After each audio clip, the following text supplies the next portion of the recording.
Hey guys, we are live on YouTube. Thank you. Thursday night, and tonight we have a treat. We got Tony from CompetitionX. Eat, Sleep, RC. This is the T-shirt that I got that I actually won for Christmas. Christmas giveaway, and I believe it was the 24th day, or was it 25th day he was doing? Anyways, it was the second last day of the contest, and I was the first Canadian to actually win. So he sent that off to me. So thank you very much, Tony. I really appreciate it. And let me remove the spotlight. And gallery view. There we go. How are you doing, Tony? Good. How are you? Good. So you owned a blog web page. It's kind of it's not really a blog. You do blogs. But it's called CompetitionX. And why don't you tell the people what exactly you do there on that page? Okay, so a little background of the website. Back in probably the mid 90s, I guess, a track in Garden Grove, California opened up called Socal Raceway. It was literally about 4 minutes from my house. I had been racing a little bit of off-road kind of in the Southern California area, but when this track opened up, it was really close. So it became my home track. I started racing there. And during that time, I had gotten pretty good. I'd picked up a couple sponsors. It was every race night was like a world event. Brian Kinwall, Mark Pavidis. I mean, all the big names back in that day. I guess it's kind of big names now too, but all the big names were there racing on a club race every night. So I raced a lot of stock, moved up to modified, and raced a lot with those guys. But the one thing that I noticed, and by no fault of the drivers, because when you go to a club race, a national race, even a worlds, at that level with those kind of drivers, their focus is to win. Obviously, they have to take care of their sponsors. They want to win the race. So approaching them on a race day to kind of get information from them was a little difficult for beginners. You can about imagine Brian's over there trying to work on his car to beat these other guys, and somebody walks up to him and says, "Hey, can you help me with this?" He doesn't really have the time to do it. Some of the drivers would, some wouldn't. But I took note of that because at that time on practice days, I was down at the track 5 days a week, racing for a couple of years, 5 days a week. And got to be good friends with Brian, sat with him. He kind of taught me a lot about tuning a car, driving a car, racing lines. And it became, I noticed that when people walked up to him and wanted to learn something, he kind of had to take a break from what he was doing, and he did it. He didn't have any problems doing it, but you could tell he really wanted to work on his car. He really wanted to get his car dialed in for winning the race. So about a year into, this was about 2001, I decided that some kid came up to me and asked me, and I just dropped what I was doing and helped him out. I wanted to help the kid learn, kind of give back like Brian did for me. I felt like, actually all the drivers did. So when the kid asked me about that, and I helped him out, he mentioned something about, man, I wish there was a place I could just go and learn. And that kind of sparked this idea. I was heavy into computers and software. Okay. And I decided to start a website, basically a place to gather information that I knew, that I learned based on racing. And it initially was going to start off as just like a giant tuning web page, and then went from tuning to informational articles, and then informational articles to starting to write about new products coming out. And the new products coming out, I started getting new products from manufacturers. And then that's where the reviews and projects and that stuff kind of came in. So it was 2001. I don't remember the month. It was, I think, early in 2001, February, March, something like that. And it's just kind of grown ever since. Wow. So you've been doing this for 20 years. Yeah. And it's funny because this year when we were doing the 25 days of country, we just, like, I hadn't even thought about it. And my wife had said, you need to update it was for December, you need to go there and update the little icon at the bottom that says 2001 to 2020, the copyright notation. So when I went in there, I'm like, oh my God, that's 20 years. Like I didn't even think about it until I went to do that early January, that it was been around for 20 years. Yeah. Cool.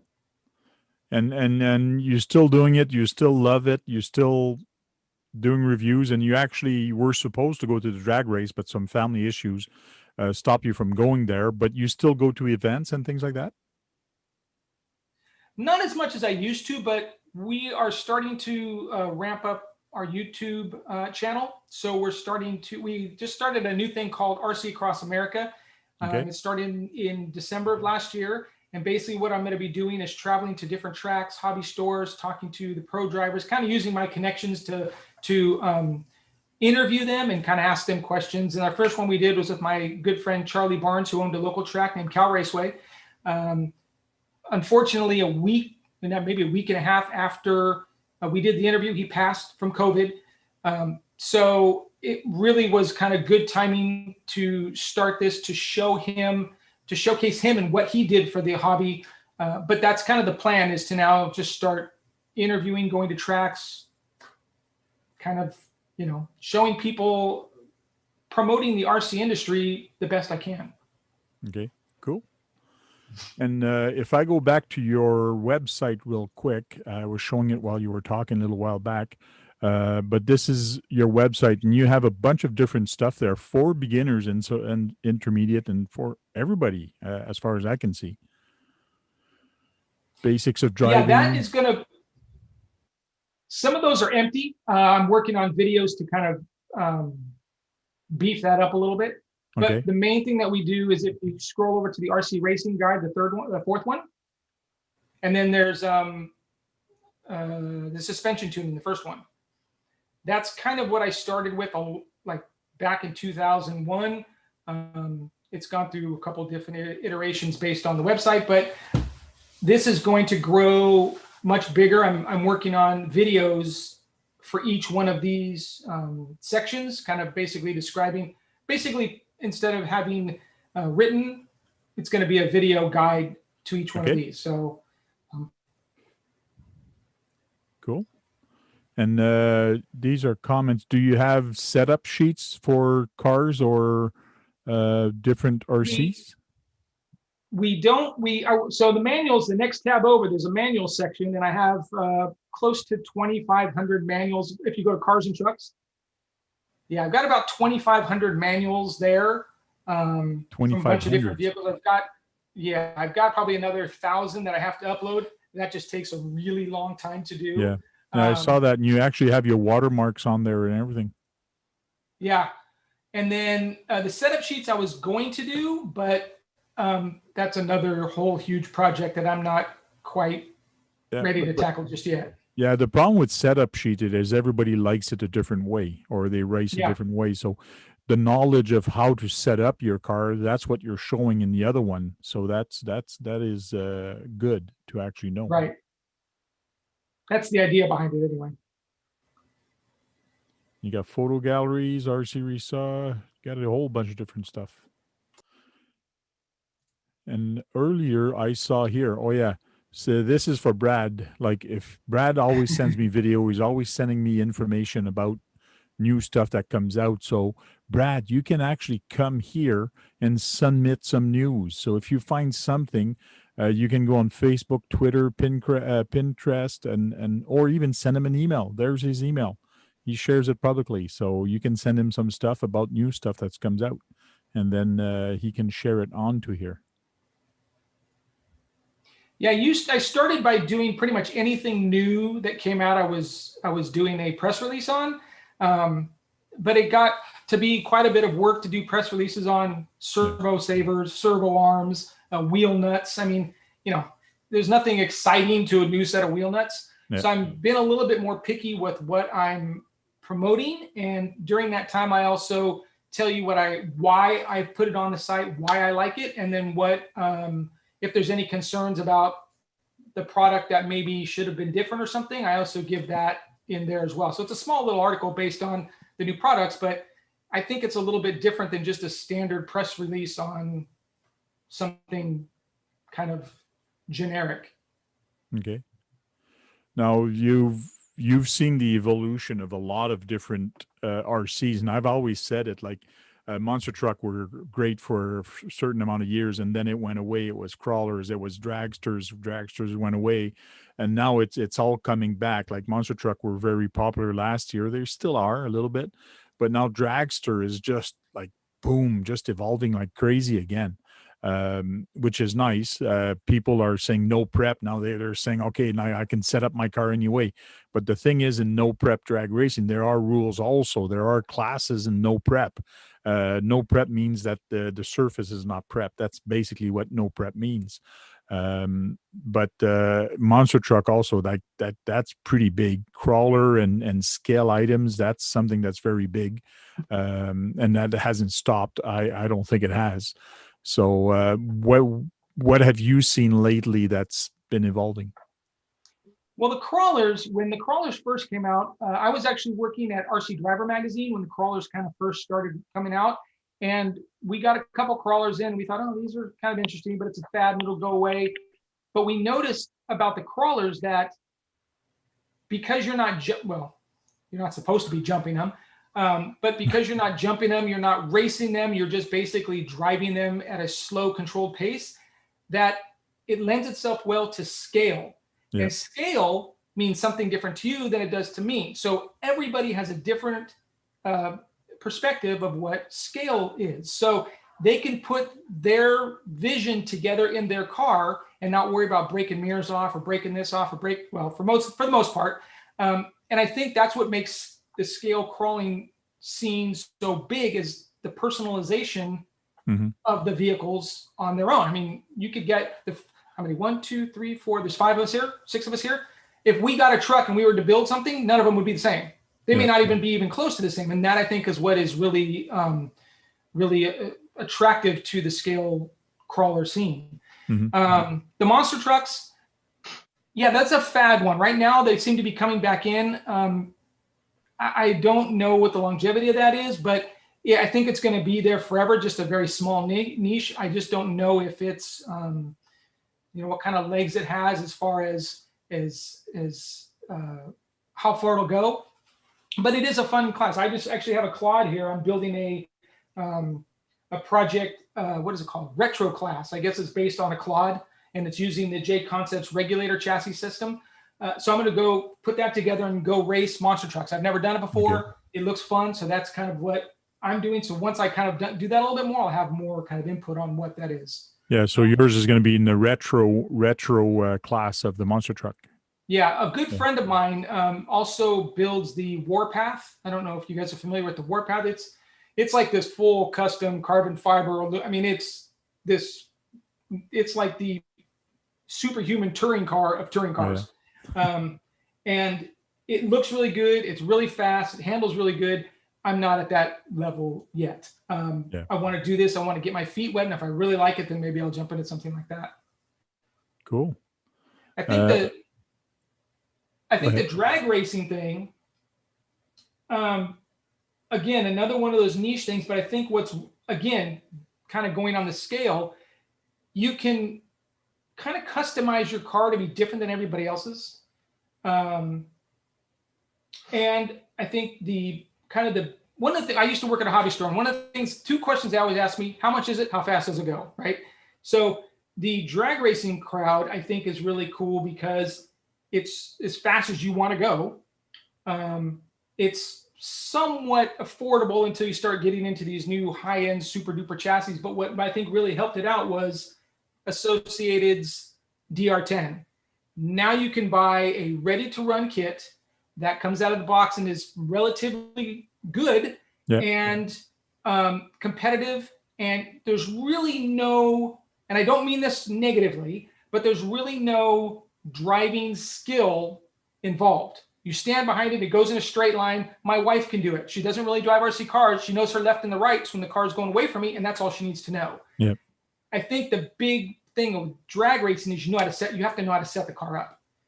Anybody can pull the trigger and go straight if the car goes straight. If it doesn't, you have to know how to fix that. And I think that's where the attraction to that is learning how to get the car to go straight, how to get the car to go fast, how to be consistent. And I've got one built. I haven't run it yet, but I have one built. I want to go down there and do it because it does look like it is pretty, it does look like it's going to be kind of challenging to be able to set the car up to go fast in a straight line. True. AZ Froggy doesn't agree with you. What's the problem, AZ? What do you find? Well, from being in the background of actually racing real cars in the past, yes, the setup is a lot of it, but a lot of it also is your reaction times. Oh, sure. So you have to be able to drive the car in that sense. So it's still, the setup is probably about 45% of it, but 65% of it is the driver being able to react and be able to control the vehicle going down the track. Yeah, because if you have 5 people that have a stock D10 and they all compete against each other, theoretically, they should come pretty close to each other. Then it becomes their reaction time. Or if ever they change the tuning on the shocks, if they change anything on the shock, then they have to realize that those little tiny changes that they make will affect the car performance. Sure. And they have to learn how to fix it or how to modify it to actually. Yeah. So. Yeah, because I've done the drag racing before, and I had a stock slash, and so did the other guy. We were running on the tree. I play games on my phone and on Xbox that work my reaction times all the time. So I was dead on the light constantly, and I kept blowing him away with the vehicle setup exactly the same. Okay. Sure. So it's a lot of the driver for that. And well, like I said, I haven't run mine yet, so I'm looking forward to seeing more, learning more about that whole thing, because it does look. I mean, it's obviously getting big, you know. Yeah. One tip: turn the steering dual rate down on it, so don't go too quick or too far. Oh yeah. Okay. Yeah, because as soon as you touch that steering, it's gonna go one way. So you got to turn it really down a lot. Sure.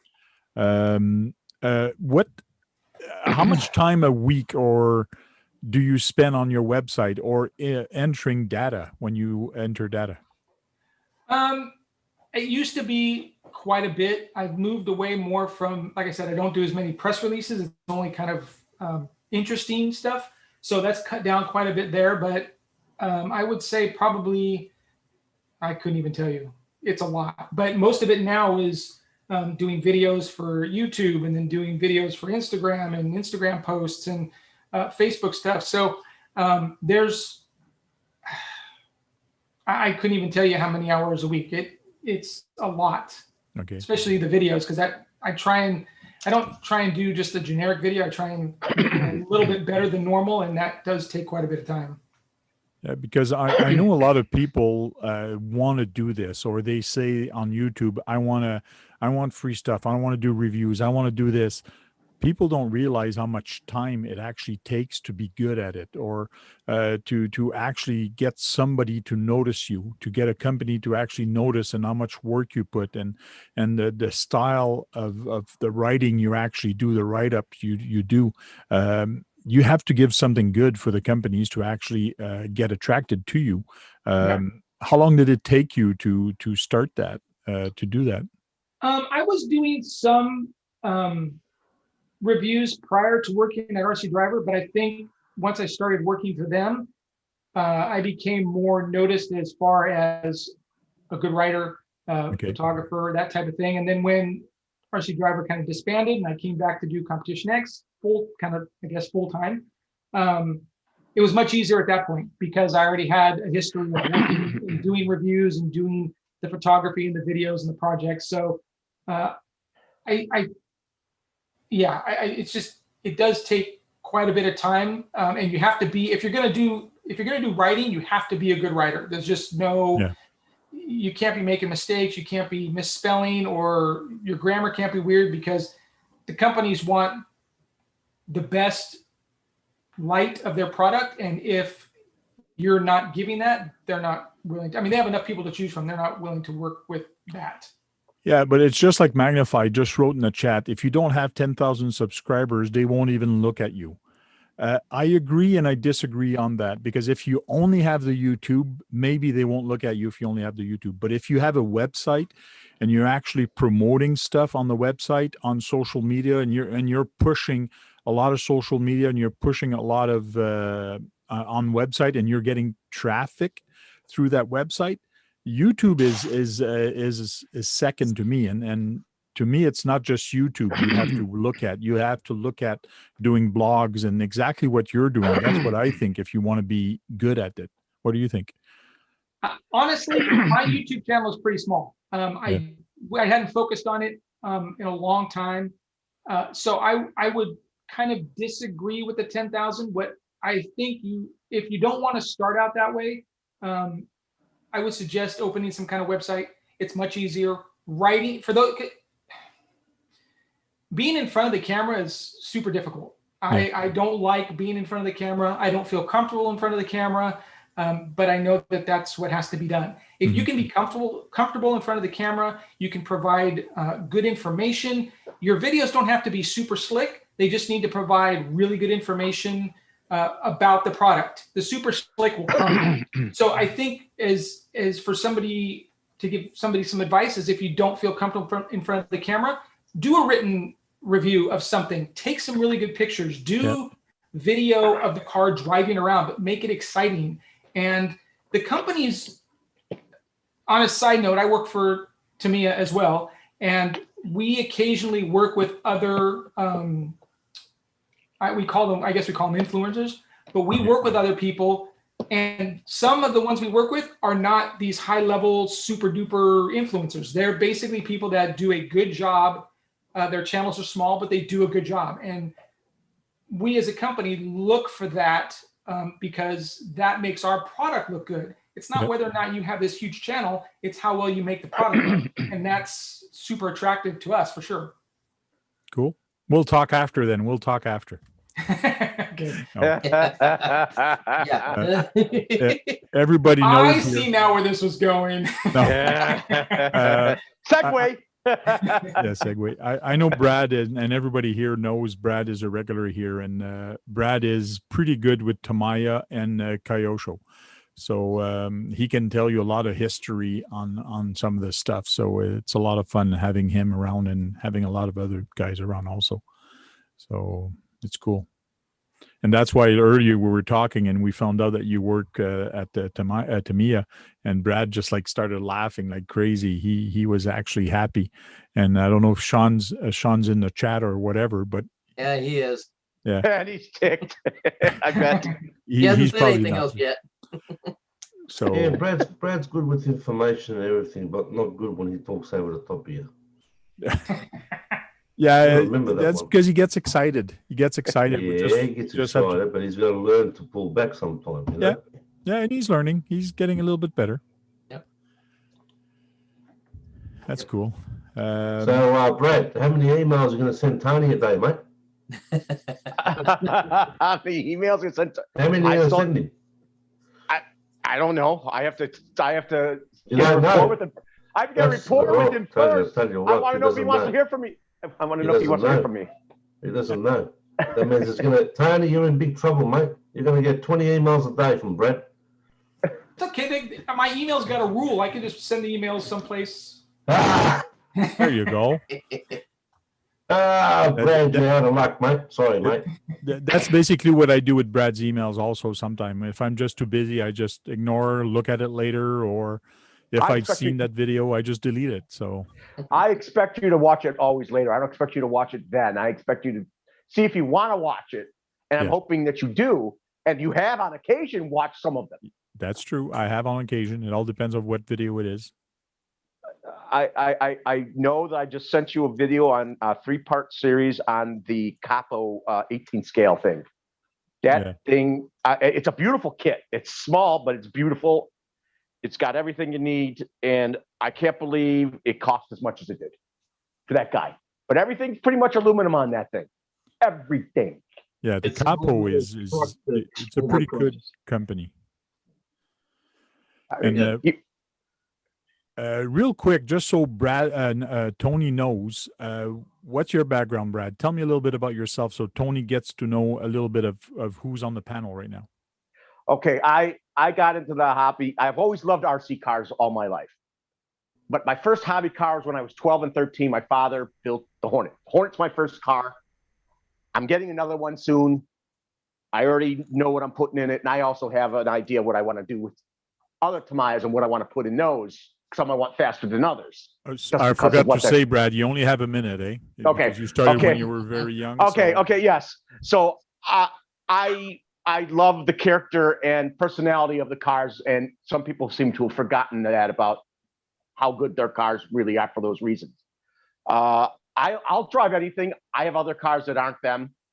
I wish I had more of anything, but that is my go-to company, and then Kyosho.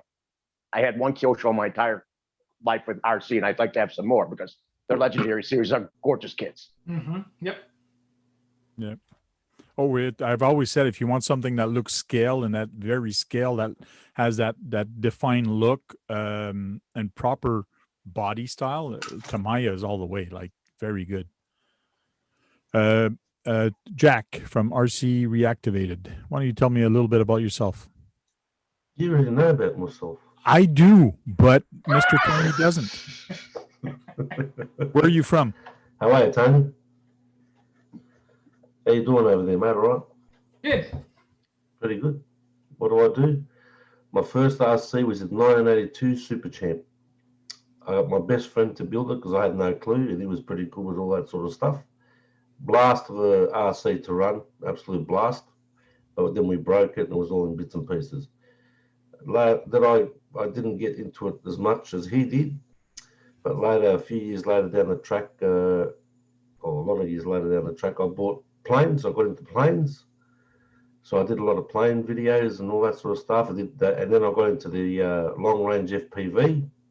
I did FPV with planes, and then I did ground FPV, which was long distance as well. Tank was around then when I did the ground FPV. And now I just don't really do much now. Just I don't buy much anymore. I've got a couple of rigs now, but I don't do that much now. The editing kills me. Like I did a video yesterday with the TRX6, and just the editing just kills me. So a lot of work. Yeah, it is a lot of work. It's a lot of work. Thanks for that minute, Tank. Okay, no, cool. Nice to meet you, Tony. Nice to meet you. No worries, and Jack is from Australia. Yeah, I'm an Aussie, mate. Yeah. I noticed the accent. I'm from the land down under, and all those blokes above me here in the panel are from the land down over. Yeah, pretty much everybody here is from US except for me. I'm from Canada, and Jack is from Australia. Dennis. Well, my first RC was the original HPI Savage 21. Mm-hmm. I bought it to just more or less get into the hobby. A couple months after I started racing off-road real heavy with it, did a lot of modifications to it. And the first outdoor off-road race that I went to, I actually met Ryan Lutz. And I used to race with him every other weekend at a local track. Then I got into indoor racing, bought the Losi Mini T, went overboard. Mm-hmm. Basically, could have bought a brand new car for that.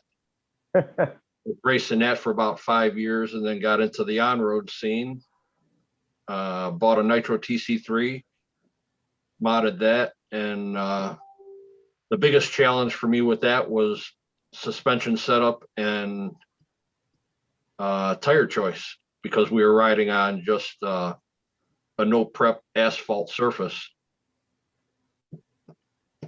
Then I just stayed in the off-road for a while and got out of that, and now I love building and collecting scale trail trucks and crawlers. Yeah. And right now your biggest collection is from who? From Cross RC. Cross RC. Okay. Yeah. He's got a lot of military trucks. Yeah. I've got just about every one of the Demons in the hard body version. I do have one military truck that I'm just about done with, which Tony from CCXRC is buying from me for a build that he wants to do for Mission Barbecue. I hope you're charging him double. Your minute. You selling an RC to Tony from CCXRC? Yeah. Yes. Charge him double, mate. Your minute's up. Hush down there. What? Hush. Oh, I don't remember that, Dennis. The scale and trail part of it, I've met a lot of really great guys, and I jumped into the organization with 11 Charlie RC.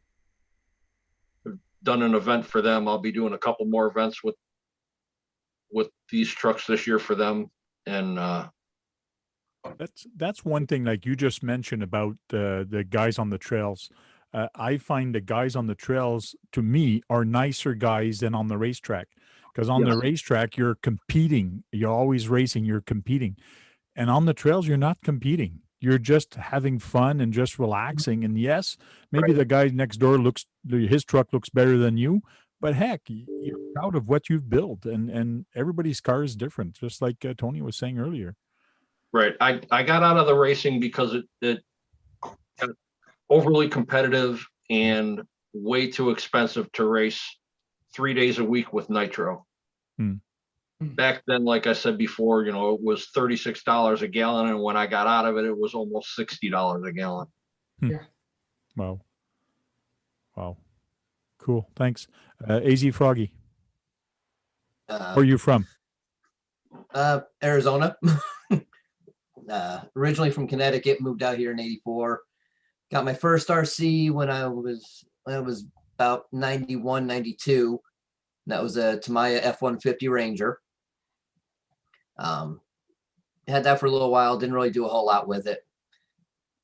Come to 2013, I got back into the hobby, got a HPI Sprint to Sport, started goofing around with that, met up with some guys and just started going along, started racing. I've got a couple slashes I run that are in the bomber class. But that I think is about to end because my body is saying no more. But I'm also into the semis quite heavy, as I got a number of those. I've been into the drifting for a while. I've got a couple crawlers. I've got a grasshopper re-release. I got a cross crawler there, and then SCX 24, and a tower crane that's RC as well. But yeah, I just now mess around with the semis. I'll build stuff for other people and have fun fixing stuff for others. Cool. Thanks. Yeah, he used to have a lot of on-roads, and you've got rid of a lot of them. And now you're back a little bit more with the rigs and things like that. And somebody build a nice Tonka Winnebago out of styrene, not plywood, but MDF. And it looks very good. The guy did a very good job. It's right over there. So he's got some nice collection right now. So that's really nice. John Martin. Howdy. I'm up in Michigan here, and I originally started out with toy grade. Back in the early '90s, I had a Tyco Grasshopper, and then I went into the Golden Arrow and got out of it for about 10-15 years, and just started recently getting back into it within the last 2.5-3 years. And I do a lot of oval racing, drag racing, crawling, and ton of bashing. And I have no shelf queens. It doesn't matter what kind of car it is. Matter of fact, I take the Felony to the skate park. I take LMT to a skate park. The only thing I don't bash is my race vehicles. Anything else is an absolute basher. And you even took a Tamiya to the skate park. Oh yeah. The Hornet. No, No, grasshopper. grasshopper. The I have grasshopper. a not the grasshopper. Hornet, I have a the grasshopper now too. So So that's cool. Like I said, nothing's off limits. If it's, matter of fact, I had a guy, I don't know, 2-3 weeks ago. I put a post on a RC Bashers and Crashers, and he goes, "Isn't that taking the felony to a skate park a little extreme?" I go, "It's a street basher. Bashers in the name. I don't have any shelf queens. Thanks for watching." I have no shelf queens either. I'm against those actually. Yeah, we actually got together, a bunch of us, and I had a PayPal. It's still there, but we got Brad, because Brad's collection, RC collection, burnt down because of a lipo. A fire. Was it a lipo fire? No. I didn't. No, lipos didn't exist back then for the hobby. No, I was cleaning a motor for someone because I was selling a CC01, and it bursted into flame when I was cleaning it when the motor went off. And it fell into a jar of isopropyl, and it caused a fire. Oh, jeez. And he lost pretty much his collection. He had a lot of Tamiyas. He had a lot of stuff. So Nikos too. yeah, Nico's. So we got together and we got him a grasshopper and Hornet. No, the Hornet. the grasshopper. I got the grasshopper. Yes, got him a Hornet because that was one of his favorite one that he had. So we got all pitched in together and things like that. And John Martin is just finishing painting it, and once that's done, he's going to ship it to Brad, and Brad's going to finish building it. In other words, Okay. I can't paint or decal with a you know what. we actually got him a nice motor. Also, which motor did we get for you? A GT tuned. Steve from Shen doesn't like it. He says he had too many problems with it. I think he just got a bad motor. Okay. I know. I've seen people have had no problems with the GT tuned, but yeah, I'm putting a GT tuned in it. I have a dirt tuned Look at that, motor. Brad. Look at that, Brad. Look at Yeah. It's starting to get decaled. Oh yeah. The wing is. The spoiler is. I mean, look at that. He really got. Yes, he also reinforced it too under it, so it because of the body's Lexan, as we all know. Yeah. And I love how true that black is. That black looks great. Cool. Yeah, I have a dirt tuned motor on my grasshopper. That's the only problem I have with that. Kind of goofed up on the back window there a little. Back window. But other than that, everything else is cool.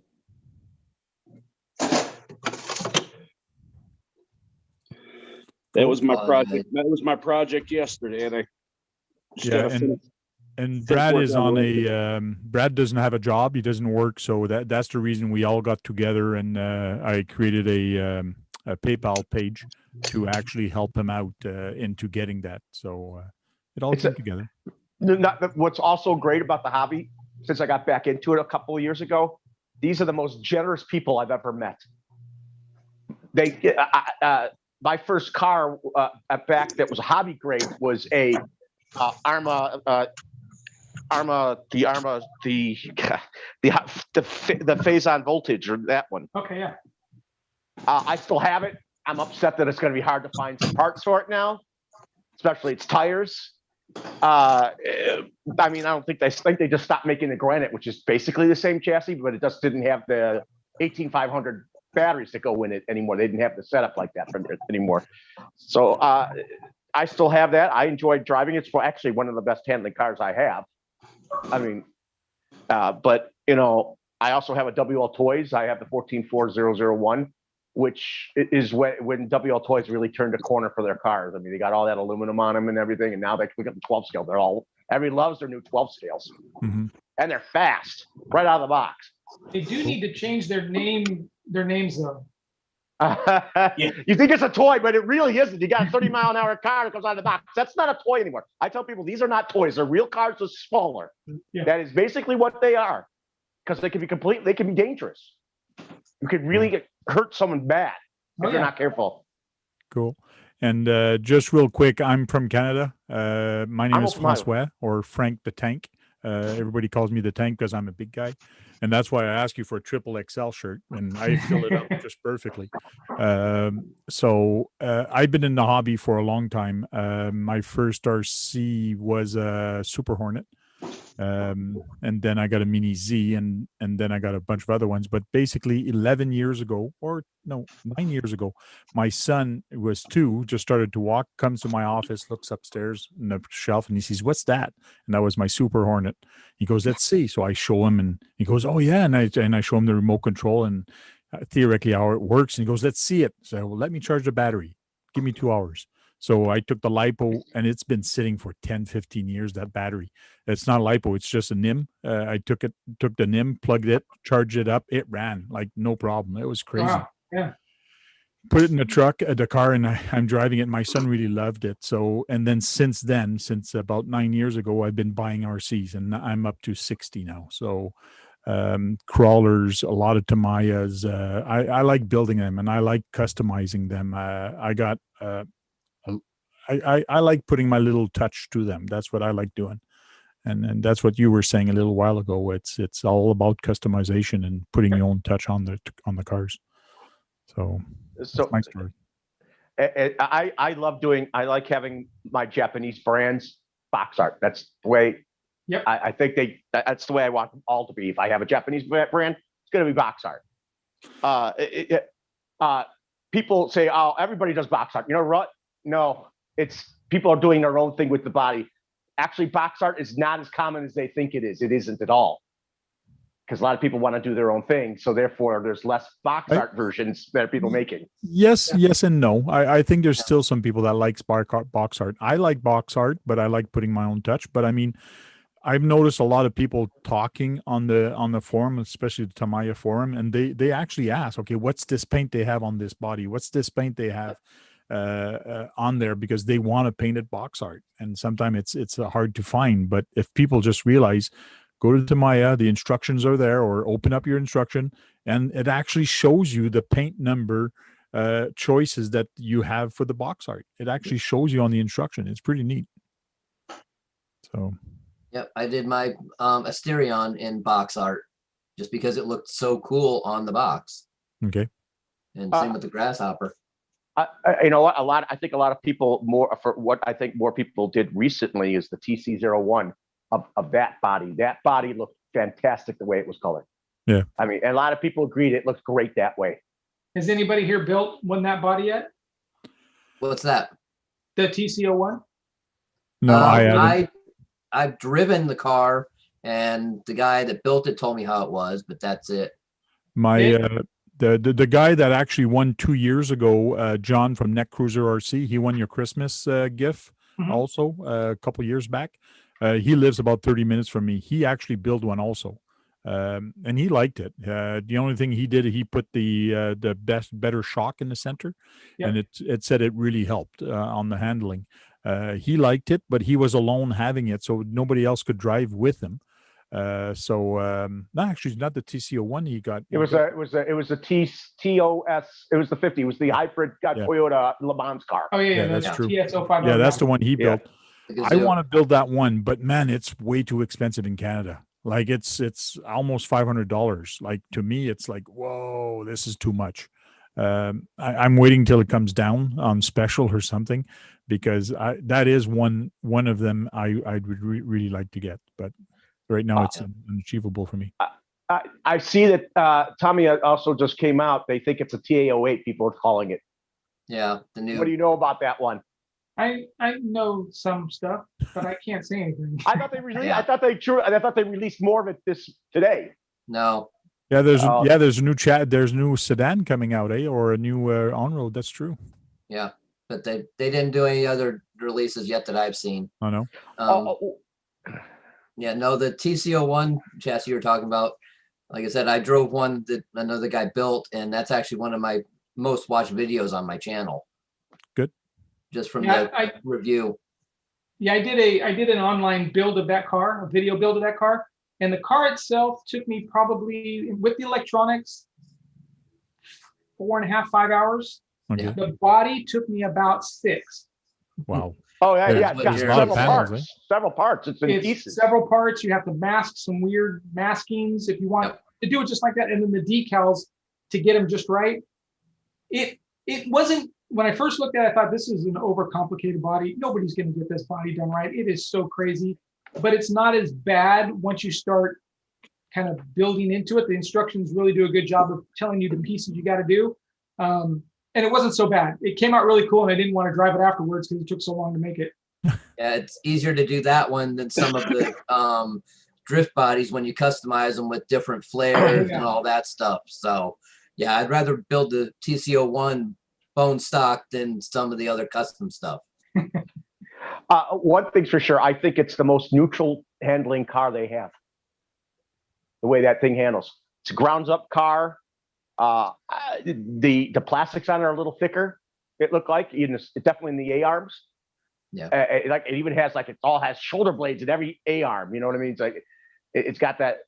I saw that the new car they're talking about with the belt drive. I think I saw some type of flaring in the way similar to the Tc01 in its suspension pieces, the A arms. It looked like to me. I noticed a lot of people, they actually complain, and this is one of the things that I don't get with Tamayo sometimes what they do.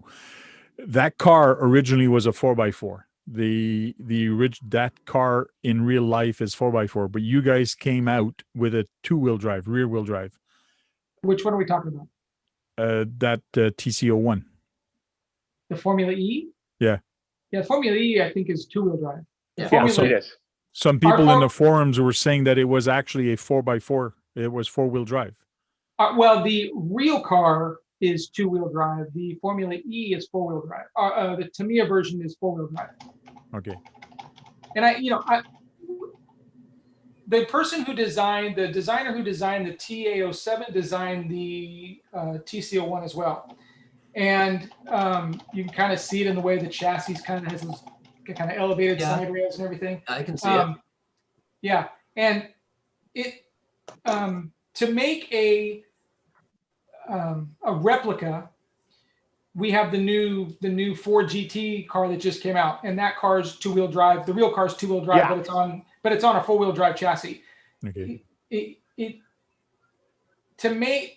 makes sense to do it on a 4-wheel drive for RC because it's easier to drive. Yeah. A lot of people won't be able to drive 2-wheel drive cars, and the setup that is required to make the car work, you got to have harder front tires, softer rear tire. You got to have all these weird things.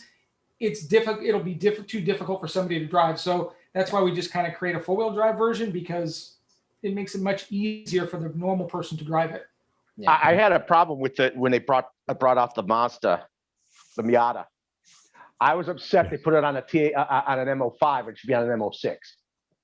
Technically, the rear engine, the front. It should be an M06. And I'm like, why? That is in your face, supposed to be a 2-wheel drive, and everybody pretty much knows it because that car's been around for 30 years. Yeah, everybody knows. And another one is the other one is the VW bus. You guys did a great job putting on the M06 chassis.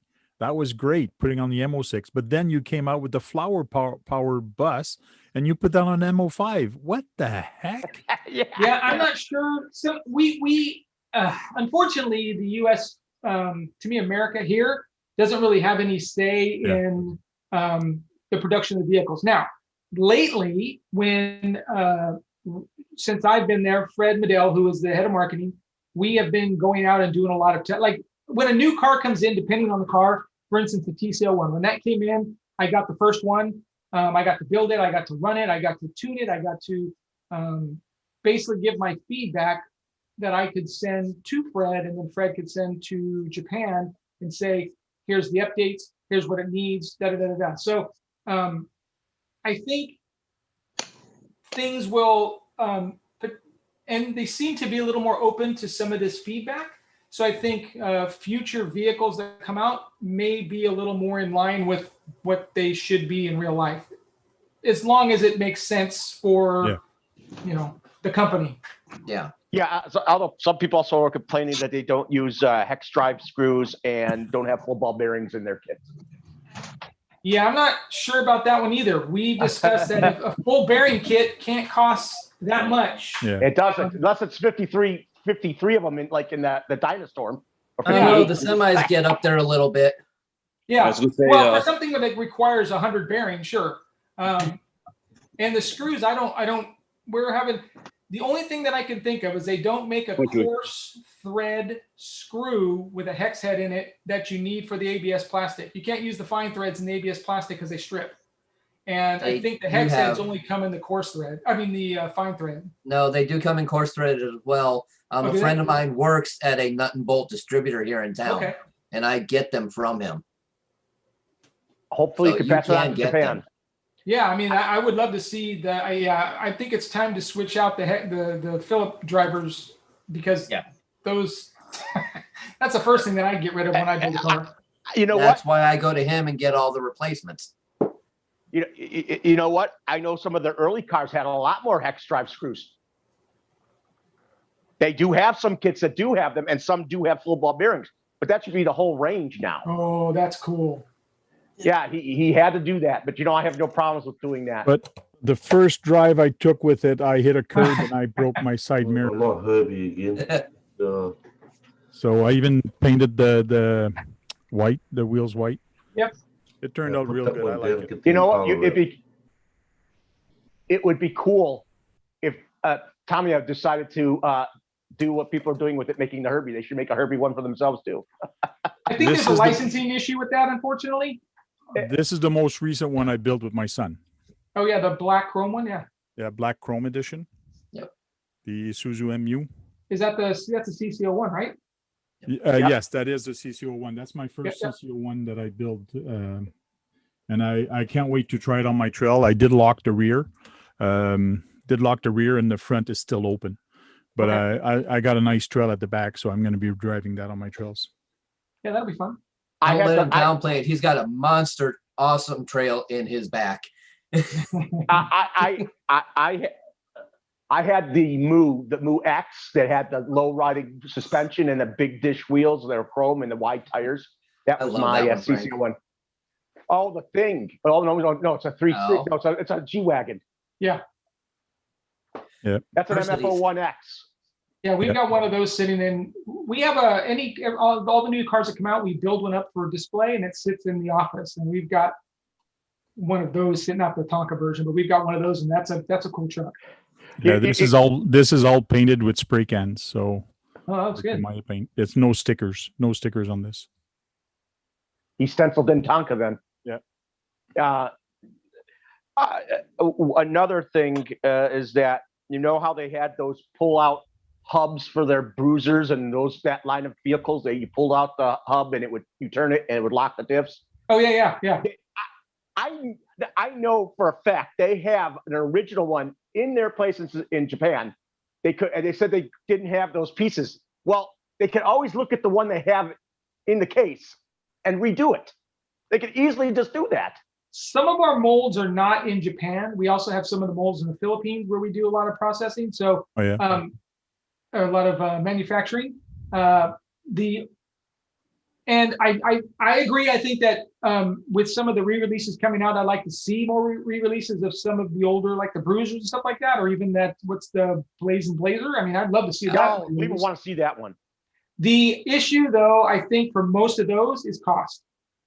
Those are, if they have to redesign something, if they have to make a new mold, molds are super expensive. And even especially a cast mold, because you got to make it out of steel. You can't make it out of aluminum. So I think, we're seeing more and more re-releases come out. We have wind of, we here in America have wind of a few more re-releases coming out that are kind of exciting, which means we potentially could have, if they have all the parts and the molds, we could have even more re-releases from older stuff. I mean, there's an obvious market for it, so let's do it.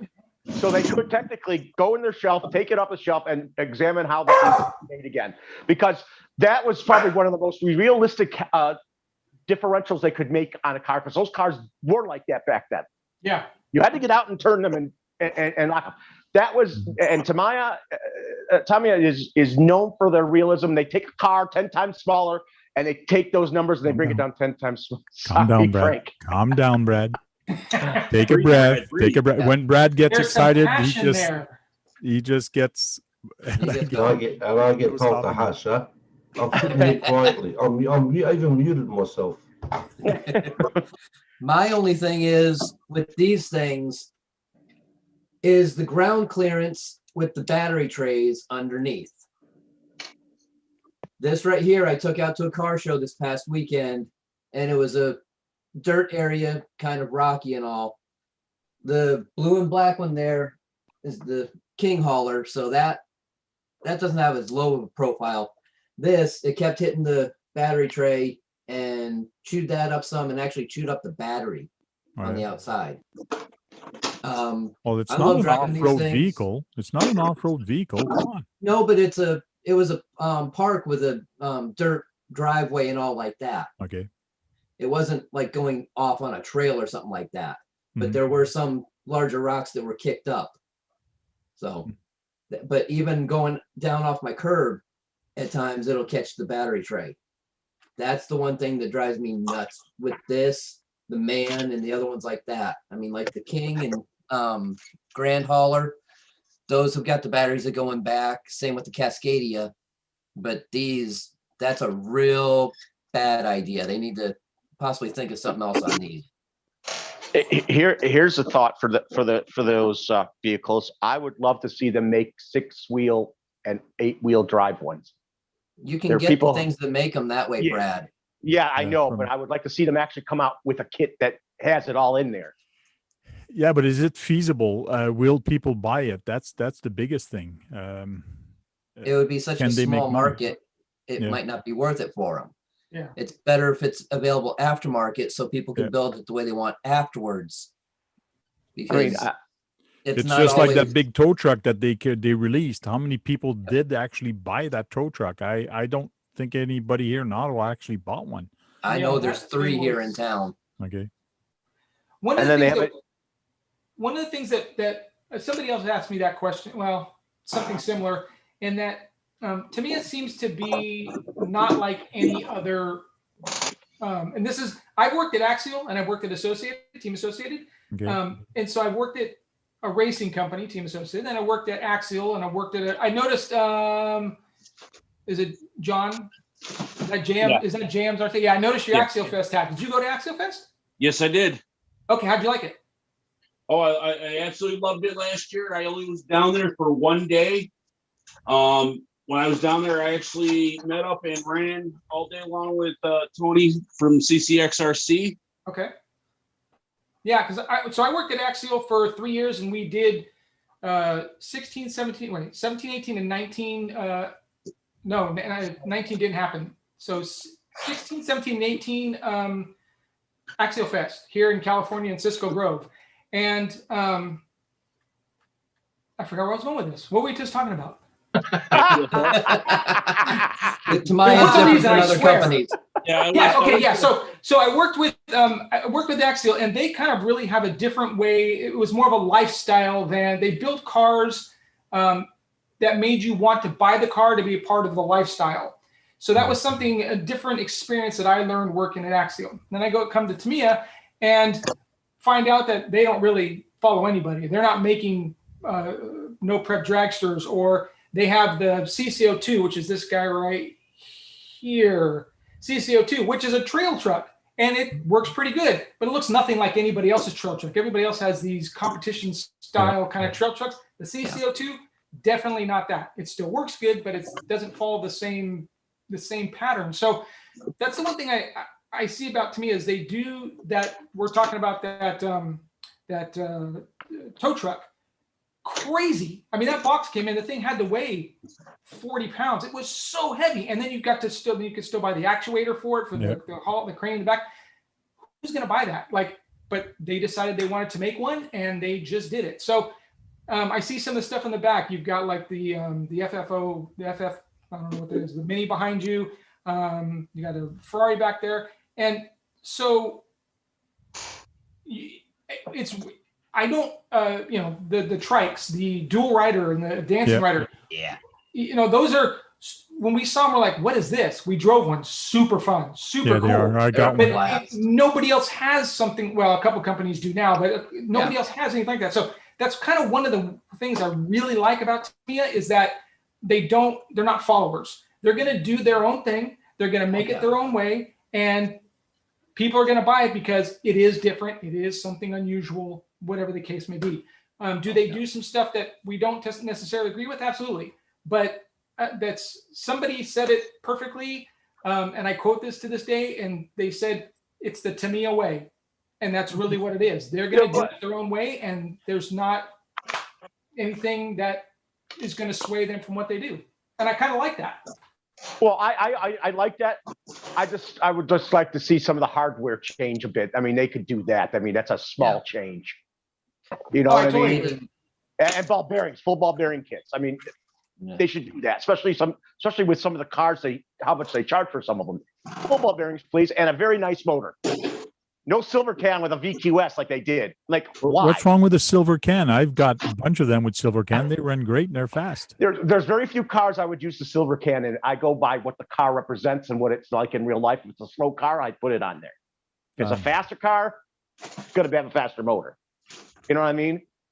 So that's how I look at it. That's how I base it on reality of what the car represents to me. What motor I put in it. That's weird that you're saying that, because you're the kind of guy that does box art, but don't want the stock motor. I would keep a stock motor. Right. I keep the stock motor in the M06 Beetle. That's slow. On top of that, you don't even put the stock ESC. You change on that. My Grasshopper has one. My Grasshopper uses it. Yeah, but I mean, on the one we're getting you wanted to put a 10. I wanted it more waterproof. Sorry, that's just how. I mean, Brad, can you calm down for one sec? Can you read out Javier's comment in the chat? Javier's comment? Yeah, you need to read that. Can you read that out, please? Or you want me to read it out? Guys, just spoke to Steve-O's mom. Needs some prayers for him. It was a tough day for him. Oh, great. Steve-O D is a guy that we know. He used to do lives with us on Friday nights. Has a YouTube channel. He used to have Tamiya Tuesday, which he built a kit throughout the month. So towards a month, he always built one kit 1 month, and then the next month after, another kit. He got that going for quite a bit and got a lot of people involved in Tamiya that never actually built a Tamiya before. And plus a whole bunch of different things. So he's in the hospital and he's not doing too good right now. So sorry to hear that. Yeah, all our thoughts with him, and his family. Oh yeah. Magnified says, I race silver can, Brad. It really, you could race a silver can. Like, it's how you handle that trigger around corners. It's not just about top speed. It's how you actually handle your car around corner and how you actually tune it with the shocks and things like that. So, I mean, the silver can comes in the Euro trucks, and those are a blast to race, and they're quick. I mean, I've built 8 of them for the guys in the group that I race with. I had 2 of them, but because of my issues, I sold most of that stuff. Those 2 trucks are still winning races today. You just got to know how to drive it, but they're fast. Bacco says, I just wish Tamiya would change the plastic compound that doesn't explode on impact. Yes and no. Probably talking about the ABS plastic stuff. Yeah, the hard bodies. Yeah.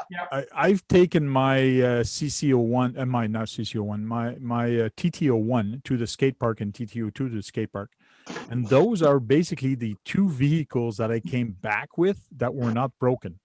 The Slash was broken and all the other ones were broken, but those 2, they were not broken. I was just amazed. Like, how the heck? I know that they've changed their plastic over the last 30 years. I know that they have. We can see it in the way it looks. The quality of the plastic has gotten better because of technology's gotten better in that field of plastics. That's true.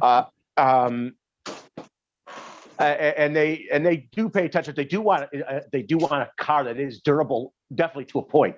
They do want that. And I know that some people are upset about the A5 part on some of the re-releases that would always break. They should have put. I understand that. I've There's noticed, and I don't know if it was always like that, but I've noticed when I just built my CC01 with my son, a lot of parts were ABS, but there's a lot of parts like for the suspension that that's actually a softer plastic. Yeah. Has it been always like that from original, or is that recent that they've actually changed the suspension to a softer plastic? I don't know for sure, but my guess is that typical parts that are going to that have a lot of wear, like suspension arms, are going to be probably of a different plastic. Chassis, the set fixed links, camber links, potentially shock towers if the car has them, is most likely going to be all ABS because it's super inexpensive to use that plastic compared to, and it doesn't necessarily need to be flexible. Like suspension get the most work, so they should be a little bit more durable based on a softer plastic. Mm-hmm. And, That would be my guess. I don't know for sure, but that would be my guess.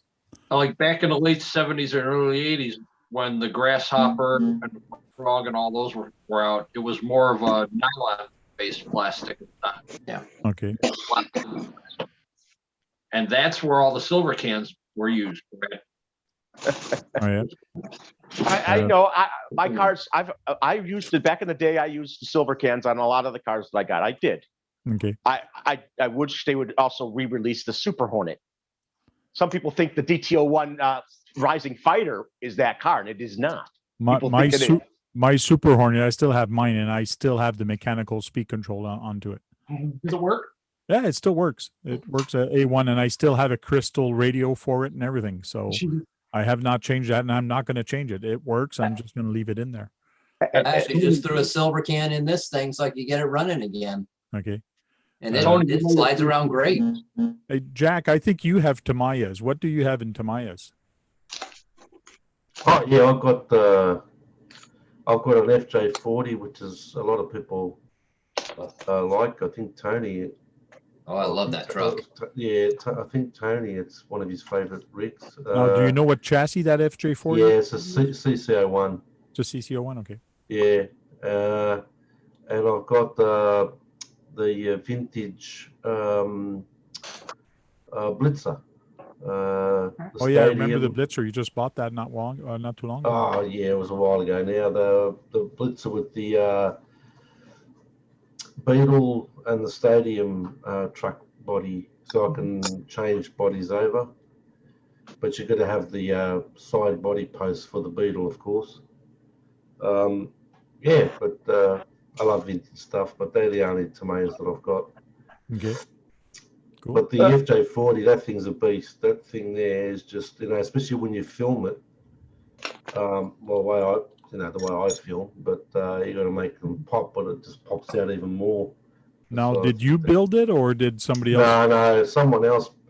Okay. Someone else built it, and they were selling it on a Facebook group for, I think it was I bought that for about $150 with the extra parts and wheels and tires and blah blah blah. I thought, no, I've got to snap this up.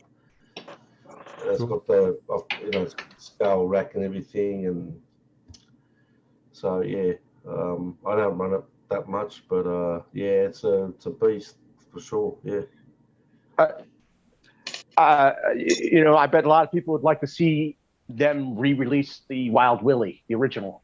Oh, I would. I would. That had a live axle setup in the back, like the normal vehicle would normally have, and unlike the Wild Willie, it was a double wishbone all the way around. Tony is saying the Tank RC. I'm all about Super Clodbuster. Tony has a lot of monster truck, and I believe Tony from CCX RC has a lot of monster truck. Now, Tony, you talked about you were building a Super Clodbuster. Yeah, I've got one here. A couple months ago, and it's probably been longer than that now. With COVID, it all runs together, so it's hard to remember time. But it's probably been maybe closer to a year. I went to watch a monster truck. I went to, when was it, Dana? Was it maybe it was 2019 Monster Truck World Finals in Vegas. 2018 Monster Truck World Finals in Vegas. I went there to cover the event. Watched all the guys do the whole pit party with the RC monster trucks, and it was super fun. That got me kind of interested in. I'm one of those. I've been racing for 20 something years, so whatever car I end up getting, I somehow want to race it. Okay. So when I saw all the monster trucks, it looked super fun. It looked like a different type of racing to do. I just never got around to getting a clodbuster. So starting working there, we had a couple clodbusters come back in the office that were returned for damaged boxes, and we weren't going to do anything with them. So I grabbed one of those, contacted Jay Concept and said, hey, I want to do a project with the clodbuster and the regulator kit, wheels and tires, body, do the whole thing up, and then go racing. And they were happy to send everything over. I just got to get some motors for it. But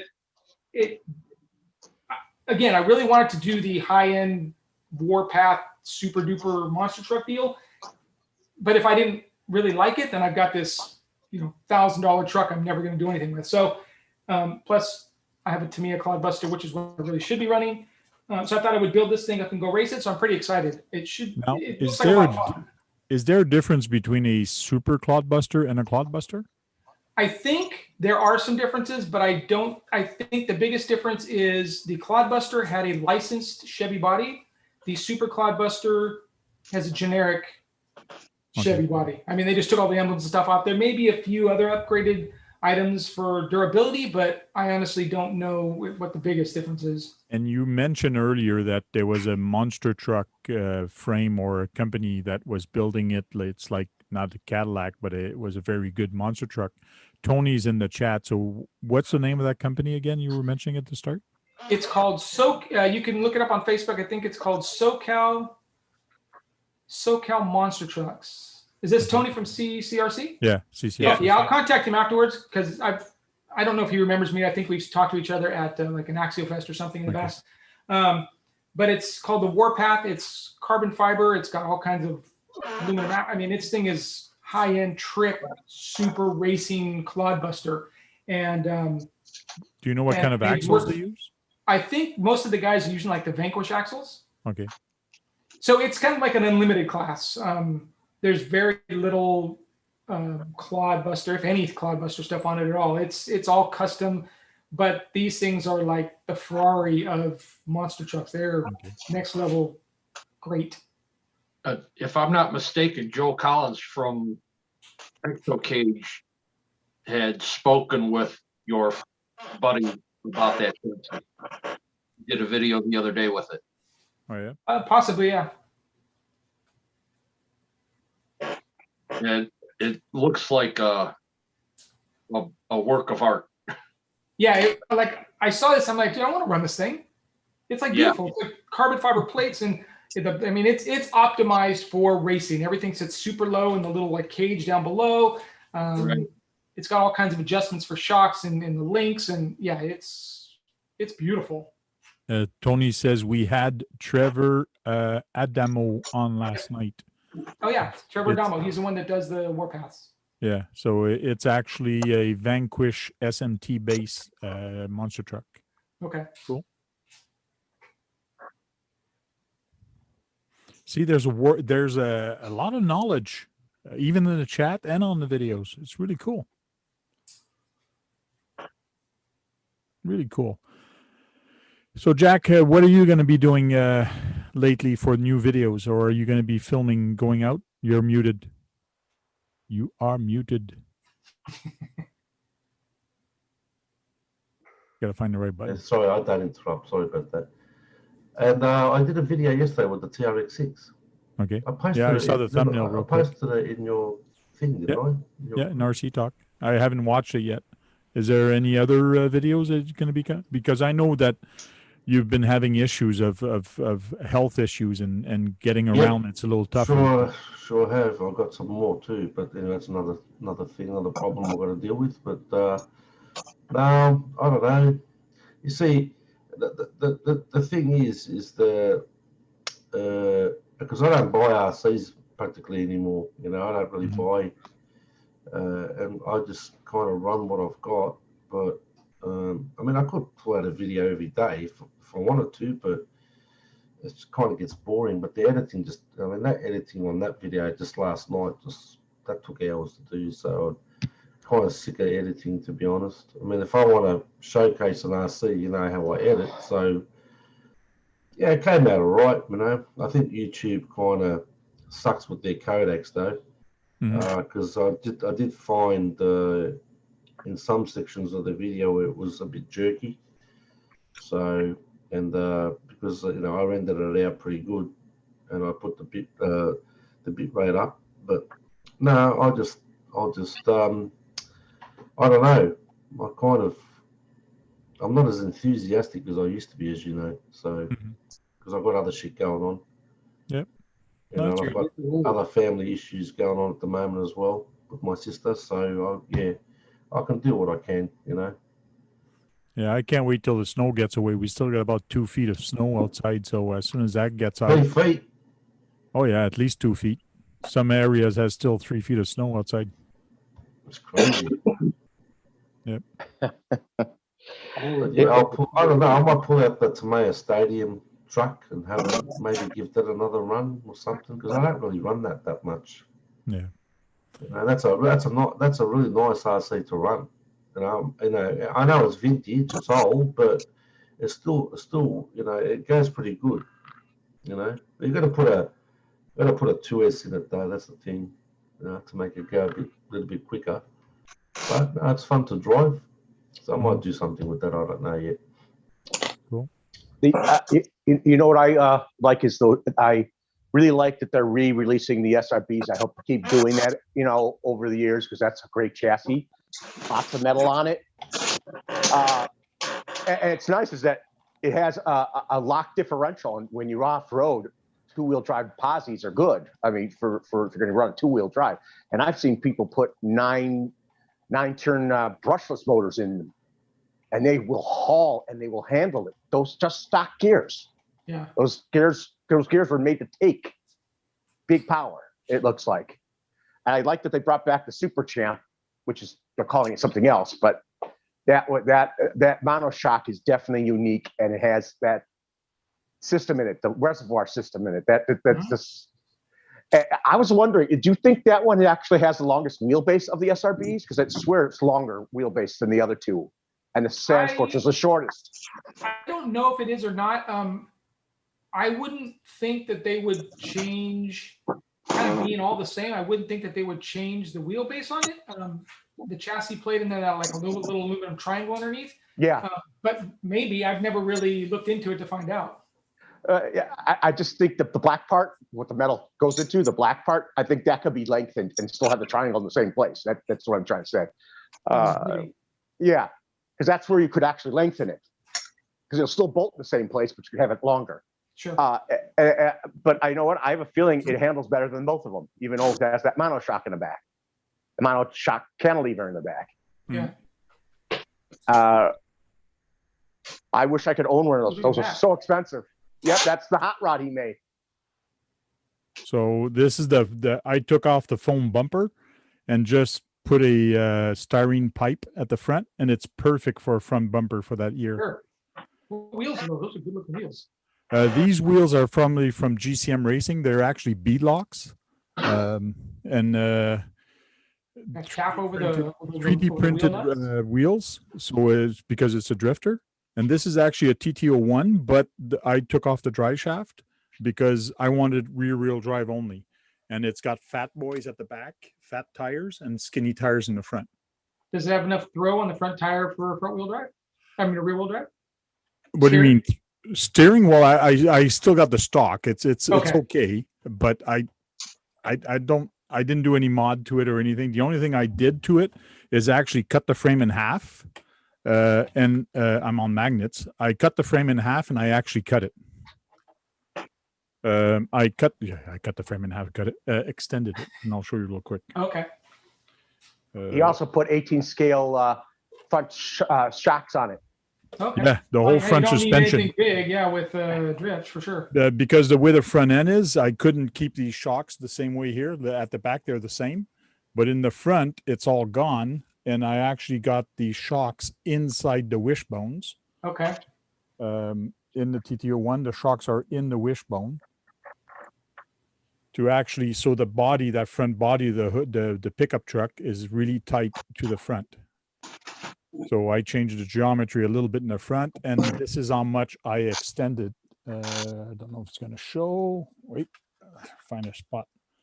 So see the gap in here? Oh, yeah. Okay. This is how much I had to extend the chassis to actually have the right wheelbase. So, and I put a metal plate underneath Okay, it. that's what I was going to ask, yeah. So I put a metal plate underneath it to actually hold everything up. You know, I know they like to do their own thing, but they should see what people are doing and how they're modifying their cars. You know, that can always give them more ideas. So Sure. basically, that's what I like to do with cars. And I had so much flack, like people were bitching at me when I took this and I took the hacksaw to it, the jigsaw. I went like this and I told my son, videotape me. And I was just took the jigsaw and I went, and then the part just fell off. And people said, "Why the heck are you destroying it? If you don't want it, give it to me." And no, I'm fixing it. I understood why he did it, and I accept that because he's making something special. Mm-hmm. Yeah. And you know what?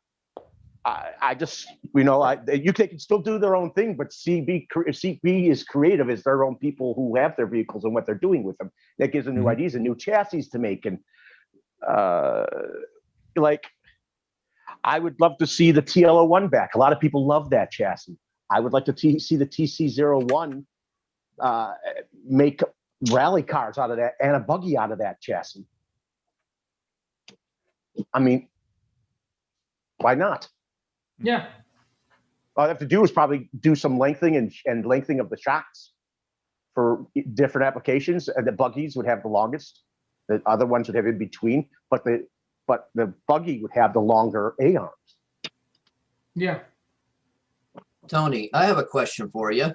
Sure.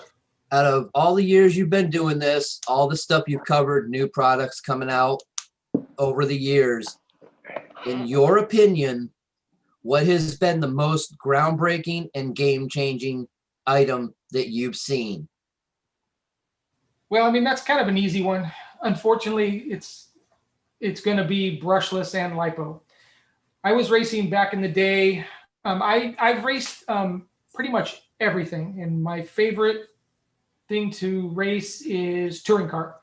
I know it's a small niche of the industry, but I love the speed. Like 17.5 on a 2S lipo is ridiculously fast in touring cars. Yes, it is. We run them out here.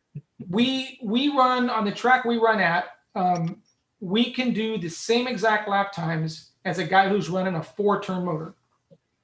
Because you carry the corner speed, you tune your car to carry the corner speed. You tune your car to the only place that it loses any ground is the straightaway. So when I was racing back in the day a lot, when I was actually sponsored by HPI, we were running stock motors. Well, at that time, I think I was running modified, but you had to, and you ran 6-cell nickel metals. Yep. You had to basically you had to time your charging. And then when you had to time your gearing so that the car, you did one warm-up lap, slow warm-up lap, just to kind of get a little heat in the tire.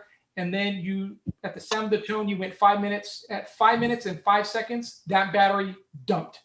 You had to do that because you had to extract every inch of power out of that battery for the entire race. I actually lost a race because the motor guy for Associated at a national event. The motor guy, I was racing for Associated. The motor guy who worked under Mike Reedy, we were racing it together. And of course, you know, we go into the Reedy's room, and he has pallets of single cell batteries. Wow. And basically what they do is they test every single battery. They put a little tag on it, and that little tag had a number. And when it came time for the team drivers to get their batteries, they would go over to not these, but the smallest pallet of batteries. So there'd be like 1,000 batteries, 100 batteries. And these were the primo cells. They put the cells together, they give them to their team driver, and their team driver would have the 1% of battery that nobody else could get. Yeah. So we go to this event, and this will kind of tell you about the nickel metals. We go to this event. I'm TQ in the A-main factory modified touring car. It's a AAA main. I've won the first one. I take off on the second one. I make one mistake halfway through the event. The Reedy's motor guy catches up behind me. We come around the sweeper to go onto the straightaway. On the last lap, the last corner, last lap, my car dumps coming through the sweeper. He runs past me and wins. As soon as he passes the line, his car dumps. That was nickel metals. Now with LiPo, I mean, we're running now modified. You could probably go 10 minutes on a LiPo battery. Yeah. I mean, it's, and the without brushless loss of motors, power. yeah, and the Without loss brushless of power, motors are that's what's so great. much faster and zero maintenance. You put your car off the track, now you can focus on tuning the car and not taking the motor apart, cutting the motor, replacing the. I think that has probably been, probably to me, the biggest game changer in, especially electric RC, because you know, it's just, there's very little maintenance to them. The LiPo batteries can be a little more sketchy. I've had a LiPo fire in my house before. It does require a little bit more care, but the benefits for the everyday person, hands down, that's probably the biggest game changer. Even lithium ion would have been a big improvement over the nickel metal hydrides. Sure, yeah. And I think when the LiPo, when they were testing the LiPos, I think we tried the ions, the polymer. We tried a bunch of different ones because a lot of us were they were handing us battery packs. They were not in hard cases. They were soft cases with a shrink wrap on them. No labels on them. It had a number, if I remember, like a 5 or 6 digit number. And that number basically, it was a code for Reedy to say it's a 2S, it's this milliamp, whatever their coding system was. They would have some batteries. We'd go and rerun the batteries. We'd come back and we'd tell them basically a report on these batteries. So we tested all these different kinds of batteries. And, you know, in the long term, the LiPos performed better. And they knew at that time that even though they were a little more volatile and required a little more care, over time, people would learn how to use them. They'd come in hard cases. They'd have regulators inside the batteries or whatever it takes. The chargers would get better. They just knew at that time that that the progression of the battery would be so much better that let's get into it now and let's just make this the norm for here on out until something better comes along. Yeah. Look at what Spectrum's done with them. Yeah, I know that even though I put a thing on it on the Tamiya's, since it doesn't have a cutoff on them, I'm hoping one day they'll make an electronic that has a cutoff for LiPos. The new ESC is supposed to have a cutoff system, doesn't it? Well, we just got a couple of the new ones in, and we've been testing them to find out there's a high and a low cutoff. Now, here's a little backstory on this, is that in Japan, they do not like LiPos. No. When you go to the TCS events here, the Tamiya Championship events here, you race with LiPos. When you go with the winners from here, they get flown to Japan, have to race with nickel metals. There's no LiPos allowed. So that being said, when these speed controllers come out, there's no such thing as a LiPo cutoff because they don't like LiPos. They don't want anybody running LiPos. So so the original TBLE 02 did not have a LiPo cutoff. It was set at nickel metal, so your LiPo would actually drop too low and you could damage your LiPo. The new one has a high and a low. Now, they won't tell us if this is a LiPo high and a nickel metal low. They won't tell us that because they don't manage LiPos. So that's why we have the speed controllers here. We're actually going out and testing the speed control to see where the high cuts off at, to see if it is a LiPo cutoff, which we think it is, but we don't know for sure yet because we haven't. Yeah, because I've been waiting for that to come out. I'm very interested in that. I want to run that in my semis. And also in my Grasshopper. I would really love to run those. Yeah. I've got the TBLO, the 2s. I got 3 of them over here in my little drawer here that I need to reprogram and then just put into something. From I think at this point, at this point, any new vehicles that come out are going to come with the new 04. Yeah. So I know since I put a monitor on it when I drive my Grasshopper with it, I'm getting 30 plus minutes out of it running that dirt tuned in that Grasshopper. I mean, you can get you'll get that LiPo in there, and it's lighter, so therefore the car has more speed because it's lighter. just like I've modified. I've done that with even back in the day when Radio Shack had all those batteries in their bigger cars and stuff. I'm like, that makes it so heavy. So when it went kaput inside, I put hobby grade stuff on it. It immensely fixed the speed on it because all that power, all that weight is gone. Yeah. And you know what? The ESCs, the hobby grade ESCs are more efficient, so therefore they also give out faster current to it. So the motor would run faster. So I think I got 3 to 5 more miles an hour out of the car. And that's another testament to lipo pack. You can put lipo pack on a standard. Well, this was even with a nickel. This was even with a nickel metal hydride that the hobby grade stuff made it faster. Sure. Oh yeah. Yeah. You Now, go, brought up re-release. You brought up the Tamiya Championship Series. That has been not running here in America for what, the past 3 to 4 years at least? Yeah. No, it's been since COVID started is when it stopped. This is a TT02, and guess what kind of motor I got in there? Silver can. Silver can. No, it's a brushless. Oh. It's a brushless 5.5 turn. Holy cow. On You a haven't blown it TT02. up yet? No, and they didn't blow it up yet, and nothing broke. Dry shaft is still there, and everything is still there. Keyword yet. Yeah. But Well, I did open it all up, and I did put bearings everywhere, though. Okay. So I know that they have these carbon gears that I know are supposed to be able to take the brushless because they make brushless motors for that. So Tamiya does have plastic gears that are hardened in such a way where they can take more of the power from a brushless.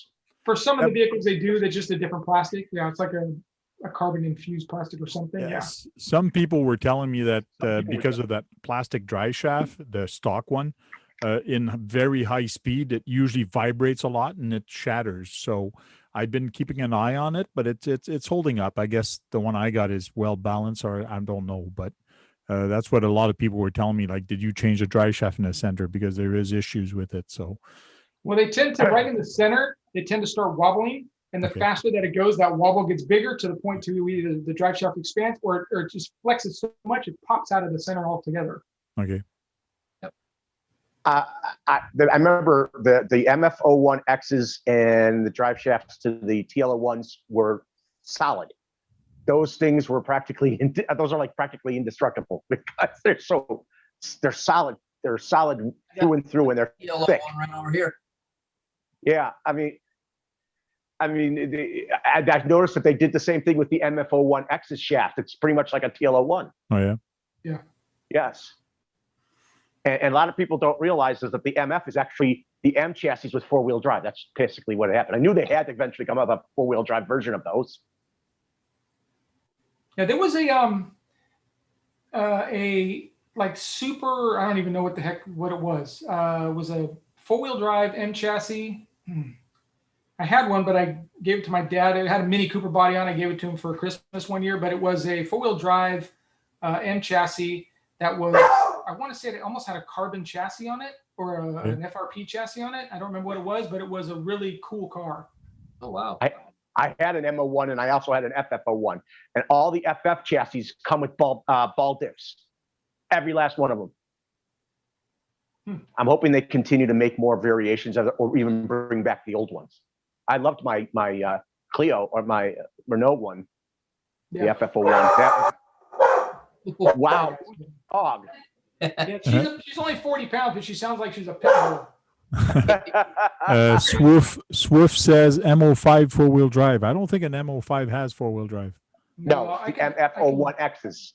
Yeah. No. And in real life now, there are Mini Coopers that are 4-wheel drive in real life. Yeah, unfortunately. But I have no problem driving the Tamiyas or having Tamiyas here. I like them. They're fun. They're in their own class. It's not a basher. It's not meant to do like what Arma or Traxxas does. That I realize. But if ever you want to, you can. Like you can send it. Like no problem. The problem is they weigh nothing. Therefore, you won't get as much air because you don't have the weight. You don't have the momentum. Well, you got the momentum, but you just don't have the weight. It's just like you take a small rock, you throw it as hard as you can. You take a little bit bigger rock, you'll throw the bigger rock farther. It's the same thing with the RC cars. The more it weighs, the more air you can get with it. Besides, Hey, Frank, it all depends on the size of the motor you put in it. yeah, But it comes back to that rock. The bigger rock you got up to a certain point, you can throw it faster, farther than the small little tiny rock. Well, he puts his 12 turn in his grasshopper compared to the 380 in a grasshopper. It's going to fly a lot farther. That's true. Yes, Hey, it will. I mean, There's my bigger rock. I also have a lot of people like the new brights because they're very accurate in the sense of their bodies. Well, I happen to have one of their hobby grade ones. They're Frenzy, and it came with a 2500 kV 390 brushless motor, and that thing's a little powerhouse. Okay. Okay, so I found that four-wheel drive. I have it on my site. It's a TA05 M4, and it was basically a TA05 that was shrunk down to N chassis. So it was a four-wheel drive N chassis that accepted all of the mini bodies, and it was a super fun little car. Oh, they should have kept making that chassis then. Yeah, I think it was a little expensive because it was the carbon fiber, all the blue aluminum stuff, but it accepted all the M chassis wheels and tires. So it was, that was a fun little car. I remember having an M01, and I put a 35-degree turn, 27 turn in it, so it had higher timing. That thing would squeal around corners. The tires would squeal like an actual car would in real life, going fast. And I just loved it. I'd hear going around taking a turn, and it would stay, even though it had the friction shots, it still stayed stable. Yeah. You know, I wish they'd bring back the M01s too. I would love to have that, the 94 back again. Yeah, Ethan is asking a question. What was the VW van Trail Critter built? Was that the M05 or the M06? M06. It was the M06. He actually built the kit that was unpainted. That one comes with the M06. The one that comes with the M05 is the flower power, the one that has flowers on it. Which I placed an order for it, but as soon as I found out it was an M05, I canceled the order.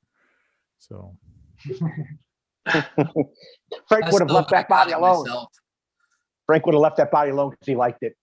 Yeah.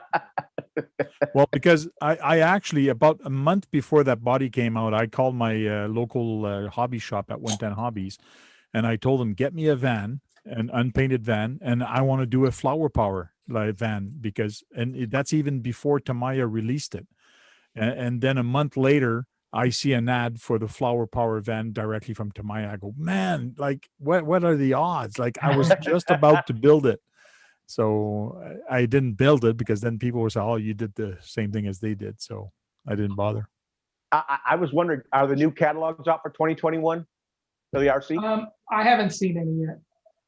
Because I've been getting them for free. They send them to me for free from California. They do.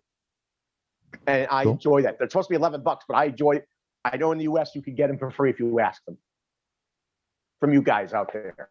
I haven't seen any yet. So, but right now nobody's in the office because of COVID. Yeah. So they could be sitting on somebody's desk and. And Tony is wrenching on Tony from CCX. We got two Tonys in the house. Hello, Tony. Is wrenching on monster trucks. Always got racing this weekend, so that's why I haven't been in. Yeah, going through one at a time, trying to get stuff ready. Hey, what's going on, Tony?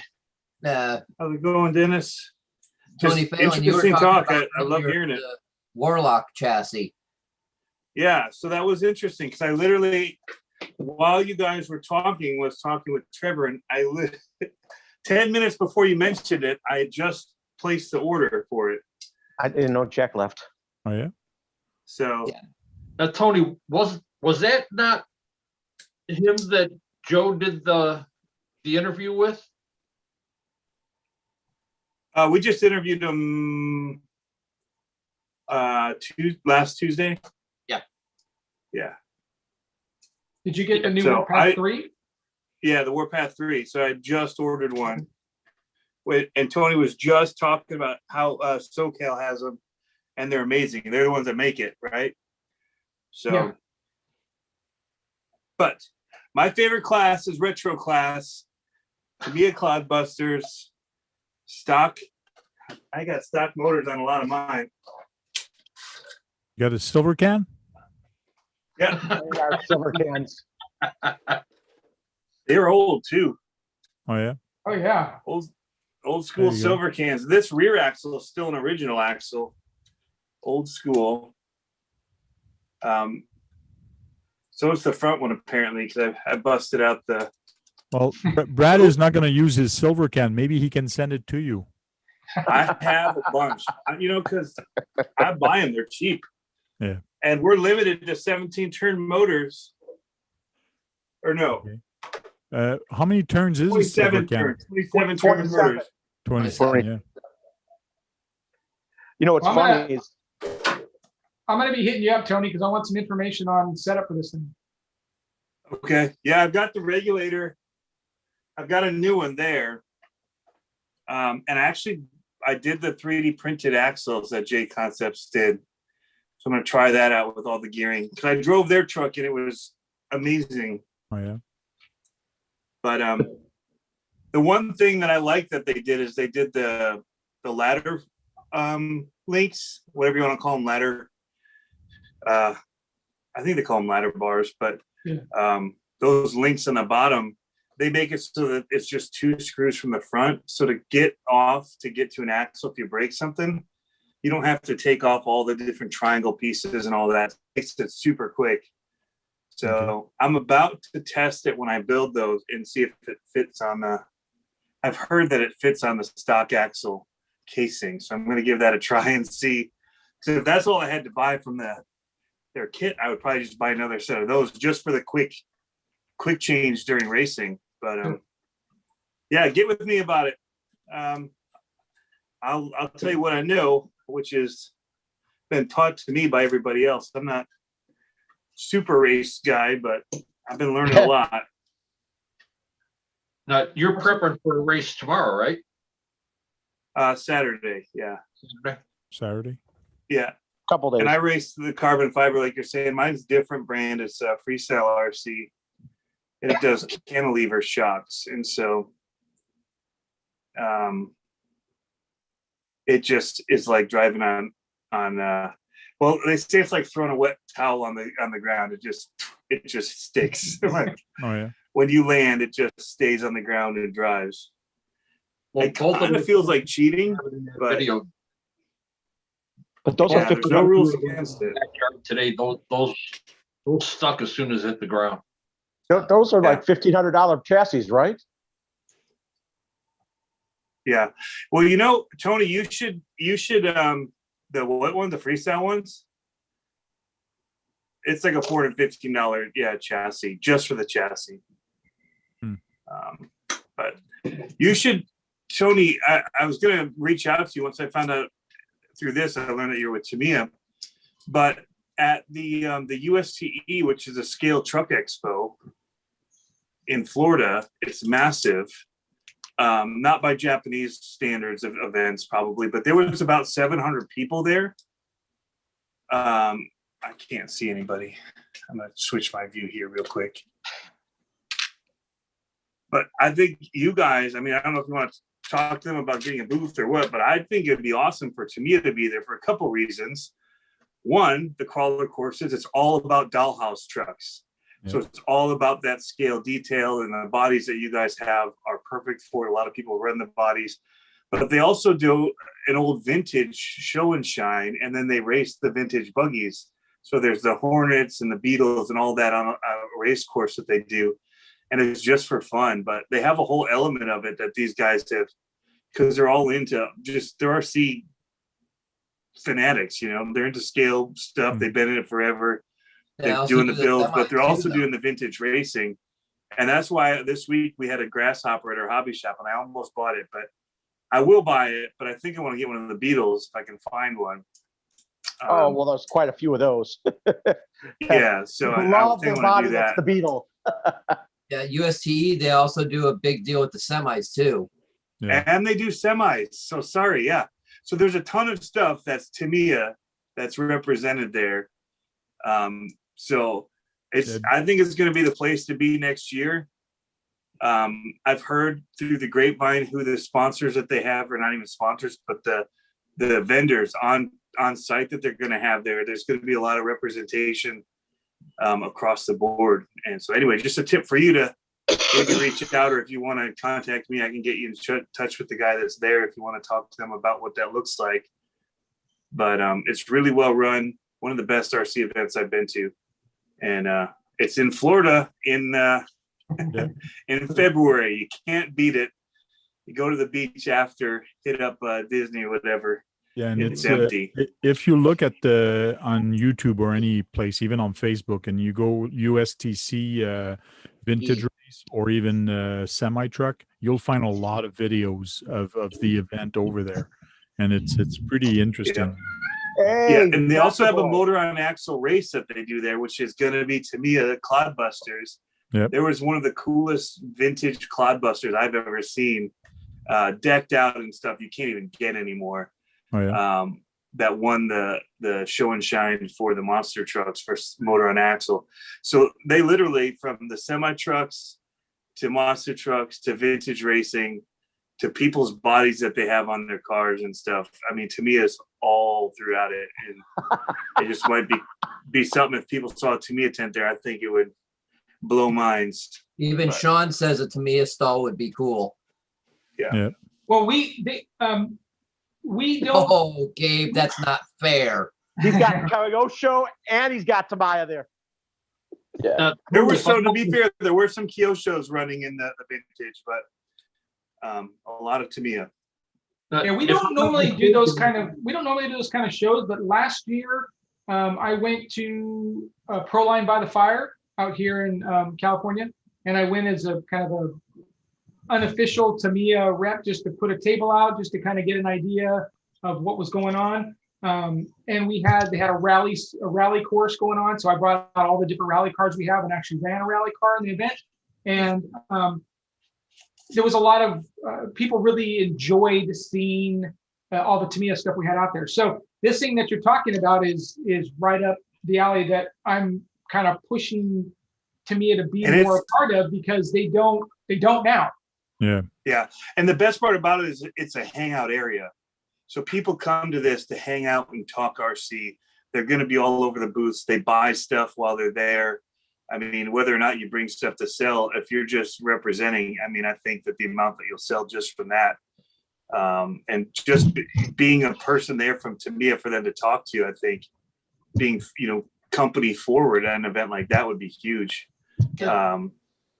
So, and being able to send back the photos of all the Tamiya that's being run, still here like crazy. When you see it, the trucks that are being built is just unreal.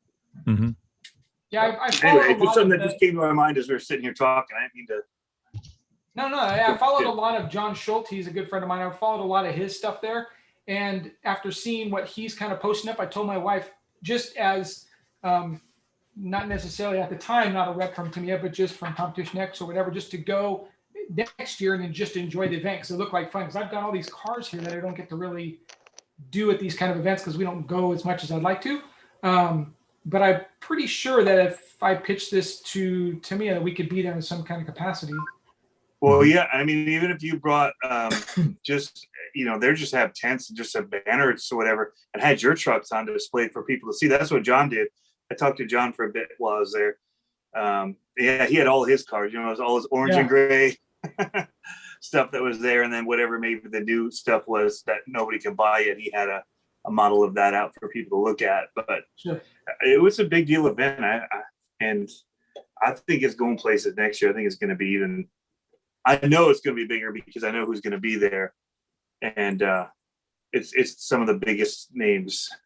We'll just say let me contact you after this so I can at least start getting the ball rolling. To see what we can do to be there for sure. You should contact Dennis too.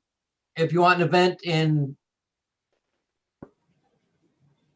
a little closer to you in October, Azrc Fest is going back on up in Payson in October 15th through 17th. That's just something that a local group here started up, and it gets pretty decent size for just a local type show. Not something that Tamaya itself would want to be coming to, but if you want to just come run some rigs, that'd be great. Yeah, we'll look into it. Also, in September, the poker run in Nelson Ledges in Ohio. Dennis can tell you more about the stuff he does. Right, Dennis? I'm not having a poker run in September. Oh, well, that's what they usually have. Who runs a poker run? That was me. I only did it one time so far. Oh, so someone going to be doing it again this year? I'm going to be doing an event in June, and we'll have to see what the weather is like and how everything goes over there, because there's been some issues with miners and rangers. So we had a little run this past week with them, and I think I might have that all washed up and I usually run about 6 to 8 events a year at my place behind my house. But I'm all the way up in Canada, so it's a little far to go, but it's a nice trip. The only events I get to run are trail trucks on my own. Oh, sad face. There we go. Magnified. We have another Aussie in the house. Magnified RC. Yeah, it took me a while to get all my audio stuff sorted out. Tony, if I'm not mistaken, I think Rob Matthews said that Vendors Row is extending next year. Yeah. Yeah. Like I said, there's going to be, it's going to be heavy hitters there. It's going to be pretty sweet. And, I've always said that a lot of the companies that are here today, a lot of them wouldn't be here because of Tamaya, because they got more of it to come to got the hobby to get into big. You know what I mean? They got it to get big, and they came out with some fantastic stuff in the early years. And a lot of the companies should, they do their own thing, but they really wouldn't be there without the idea of how Tamaya does their things and how they made their vehicles and put them together and how decent they were and everything. Yeah, that was to me, it was one of my first cars. I've got a couple friends that was their first car. It seems like a lot of people that I know, that was their first car. My first one was a Radio Shack one. Oh, my very first RC was one of those Radio Shacks that had the push button turn on reverse. Single button. Mine was Nico. I had a couple of them. I grew up with them too. They, believe it or not, they did have a nitro car back in the late 80s, early 90s, and they did have some hobby grade stuff that were belt-driven cars that you could put together back in the 90s. Yeah, Glenn been showing stuff about that. The main reason why I got Tamiya as my first hobby spec vehicle was because drift was taking off at the time. Right. And Tc01s were the chassis of choice if you couldn't afford your Como. So it was kind of like drifting on a budget. Yep. Yeah, it went Yokomo, the Tamaya, then went HPI. I would like to see Tamaya take a MO6 and make a drift chassis out of it. Because a lot of people like the rear wheel drive things. Yeah, but I don't know if that would work too well with the current steering angle. You'd have to do so much modification to the front of that chassis. Yeah. Not just the geometry, but with the chassis shape itself. Well, they're constantly coming out. They have an MO8 and all that type of stuff. They could change the geometry of it eventually to another. Not just the geometry; it's the shape of the chassis pan itself. They'd have to modify so much, and then didn't they have an XV01 chassis? Oh, the XV01's a four-wheel drive rally car. Yeah, but if you disconnected the front drive and just ran it straight to the rear, you would have balance. You don't think? So yeah, the rear-wheel drive cars are all about this like super severe steering. They're like 70 degrees or something like that. It's like a really, the tires are almost sideways or like that to really properly make a rear-wheel drive drift car work. Yeah, and that's why you were asking earlier on my hot rod that I built if I fix the steering, and to me, I don't care if it performs. Me, it's just for the look, and it's just for the. Well, there have been some. Yeah. That's the kind of angle you need at times for a rear-wheel drive drifter. You cannot get that on that other one at all. I mean, there's no way you can do it without so much heavy modification to that chassis. Mm-hmm. I saw TLO1 to be able to get that angle. I saw some buggies had stuff like that. They had a turning radius like that, where the wheels would be almost like that. Buggy. There are some buggies that front ends would swap wheel far either side. I've seen that way too. So magnified. No, it won't. No. No, I have one right here. Nope. Or yeah, because the short hold arms, the other one beside it to see how much difference there is. This is crazy. Hold on a second. Maybe Tommy needs to make a rear wheel drive drift chassis eventually. Yeah, but there's so many people that does it well. Becomes an issue. Is it worth it? Look at that. That's crazy. Crazy. Yeah. There's physically no way to do it on this. I was looking at it just in case. I've seen. Hey, we're RC geniuses here. We can make it work. Cut the arm in half. Cut the arm in half and just use a Dremel here. Use a Dremel there. That's it. If it's not held together with zip ties, baling twine, and super glue, we haven't tried. Now you've made me curious. I've taken a note to go to work and see if I can cobble up an M chassis drift car. I don't know. You actually might be able to use some of the steering from an M05 on a rear wheel setup because it's a little bit different. You might be able to get something. You won't get this kind of angle, but you might get to about right there. Mm-hmm. So, yeah, that's the Sakura D5. So that's their newest one they've got. Okay. Gosh, I remember when they had the D3. I've got one of those too. That's in the crate right over there. I have the D4. I sold my D4s. You guys have problems. Crates of RCs everywhere. Yeah, we have problems. Yeah, we right. got Tony. problems, right? Yeah. At least mine, they don't take up as much room as the monster trucks. I got a hole on my shelf there. There's a hole. That's because you're working on it. Yeah. Nah, I took it down to show it a minute ago. Hey, Tony, how many vehicles do you own? Which Tony? Both. I think you. At one time, when I met my wife, I see it that way, not as a bad thing, but she told me I had a problem. At one time, I had about 450 cars. Oh, 450? Oh, that makes Tank's collection dude, look you small. had a problem. I had like those racks behind you, Tony. I had those racks in the garage. I probably had 4. It looked like a shopping. It had like aisles. I had aisles in my garage, and they were back to back, and cars piled on top of cars, on top of cars, on top of cars. And over the past, when my wife and I have been married 10 years, over the past 10 years, I've gotten rid of. I probably have 100 now, maybe. That's still a lot. Yeah, that's about where I'm sitting too. I used to have more than 10 in 2003. Now I'm going to be having 9. I hope to get 9 more. We're all going to use your 400 number though to feel okay with how many we currently have. Though. That's it. So you know. I've got 400. Jeez. Actually, I feel a lot better now. Yeah, like when my wife tells me I have too many RCs, I'm going to tell him, no, Tony has 400. I've got to keep buying more now to keep up. Yeah, I got to catch up. This made my nights.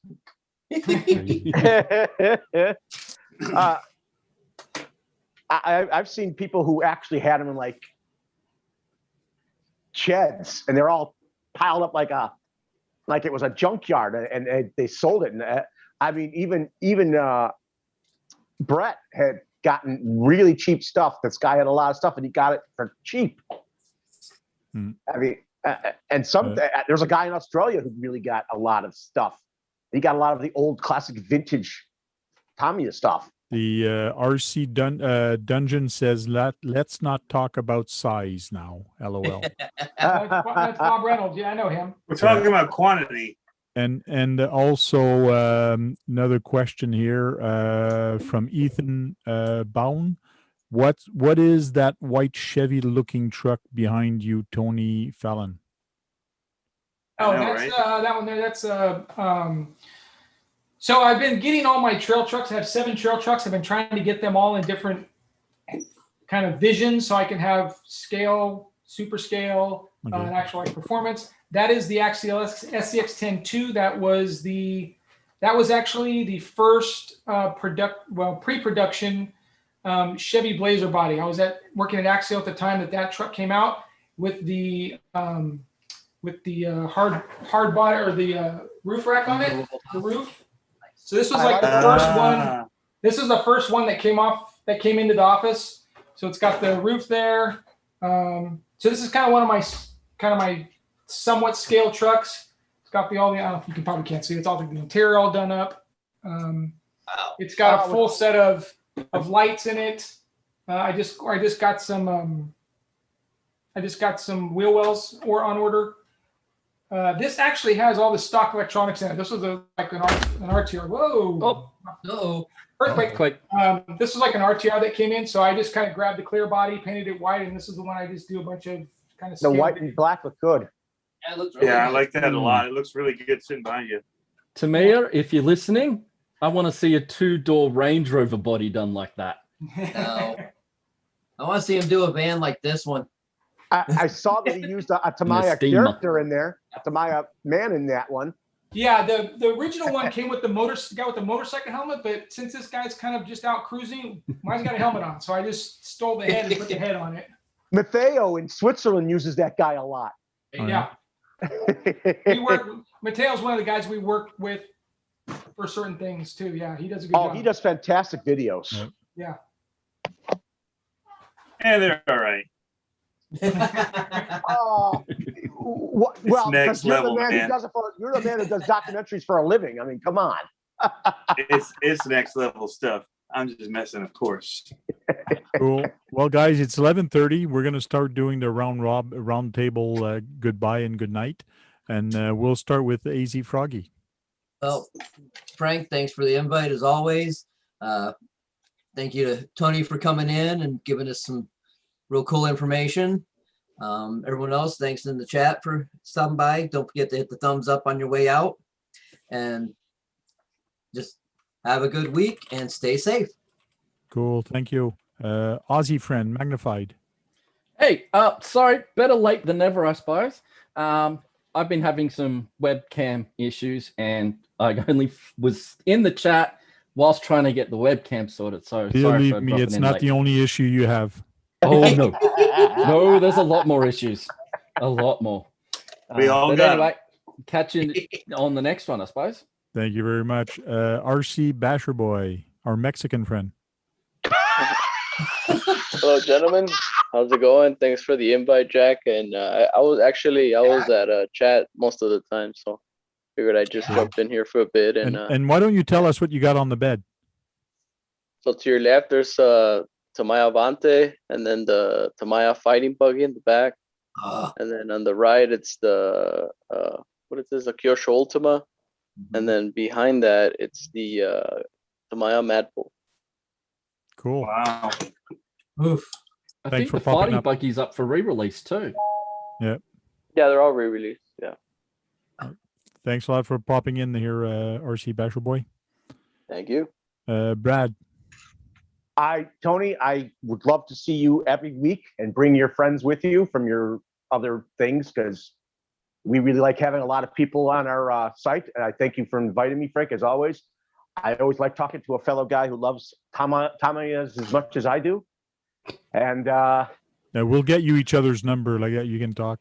I would like to, I mean, if you're ever in Ohio, I'd love to show you around where I run my vehicles. But and Dennis is nearby. I'm waiting to get together with him this summer or late spring if he's available. There's a lot of people in Ohio who are within an hour, 2 hours from me. And and some of them are Tamiya lovers. So Cool. I'm hoping you will come back every week because we'd love having everybody come back every week who we get. Cool. Thank you very much. Tony from CCXRC. Yeah, sorry I'm late, and I'm just getting stuff ready. I was listening in the chat earlier. Very interesting topic. You know, different for me. I always love learning about other avenues in the hobby and cars and stuff that I don't actually know that much about. So that's fun. And for that reason, I also just stayed out until you guys started talking about Cloudbusters. So, but anyway, and I might have forced that hand in the comments. Cool. Anyway, very cool to meet you, Tony, and thanks for coming in and hanging out with the crew. And thanks to everybody in the chat, except for Jack, who was mean to me. Again, He's gone anyways. Yeah, he had to take off. Cool. Thanks. Just messing with them. But anyway, thanks for having us and hosting this. Thank you very much. John Martin, can you speak? Or I think he's got his wife. Anyways, John Martin says, thank you very much. And we'll see you next week. And thanks for having me, Frank. And break stuff or something like that. Yeah, true. Yeah. I think he's speaking, but I don't think he realizes he's on mute. So unless he's talking to his wife. Let's go with Dennis. Dennis, your turn. Thanks for the invite. It's always a fun time. Tony, it was nice meeting you and talking with you. Likewise. And hopefully we'll see you again. Yeah. And we'll talk to you, Tony, for the goodbye real quick. But after we finish the stream, stay on. We have what's called an after party show. And that's where we let it all out because we're not live anymore and we start swearing and blah, blah, blah. I am so in. So let's say your goodbye and your last words for the night. Yeah, thanks for inviting me. This was fun. I always like going on and talking shop. It's kind of been a passion for me for many, many years. And my wife has always teased me because when she first met me and she found out I played with toy cars, she didn't understand it until she went to my first race and was like, oh, I get it. So it's always, good to hang out with guys that, I also like it that everybody kind of has a bit of a different background. So there's a bunch of different types of information to learn on. So thanks. It was super fun. Cool. Thank you. You're welcome anytime you want to come in. Just drop me an email and say you'd like to come in and I'll send you an invite. No problem. We want to make Frank's talk the place to be on the internet every Thursday night. Every Thursday night, 9:30. We want it to be the place throughout YouTube to be the most famous. And come on. We want that for you, Frank. And we want Steve O'D to continue to join us. Yeah, and the best to Steve O'D also. Our prayer goes with you and keep fighting. Keep fighting and stay strong and God help you. And guys, thanks for dropping in the chat and thanks for dropping in the video chat, the text chat also. Really appreciate you guys coming week after week and supporting us. That's what keep us going. And guys, go out there and have some fun. Charge up those batteries. Go out there, have some fun, and go break something. Because if you're not breaking anything, you're not having any fun. Talk to you guys later. That's it. We're off air. Thank you.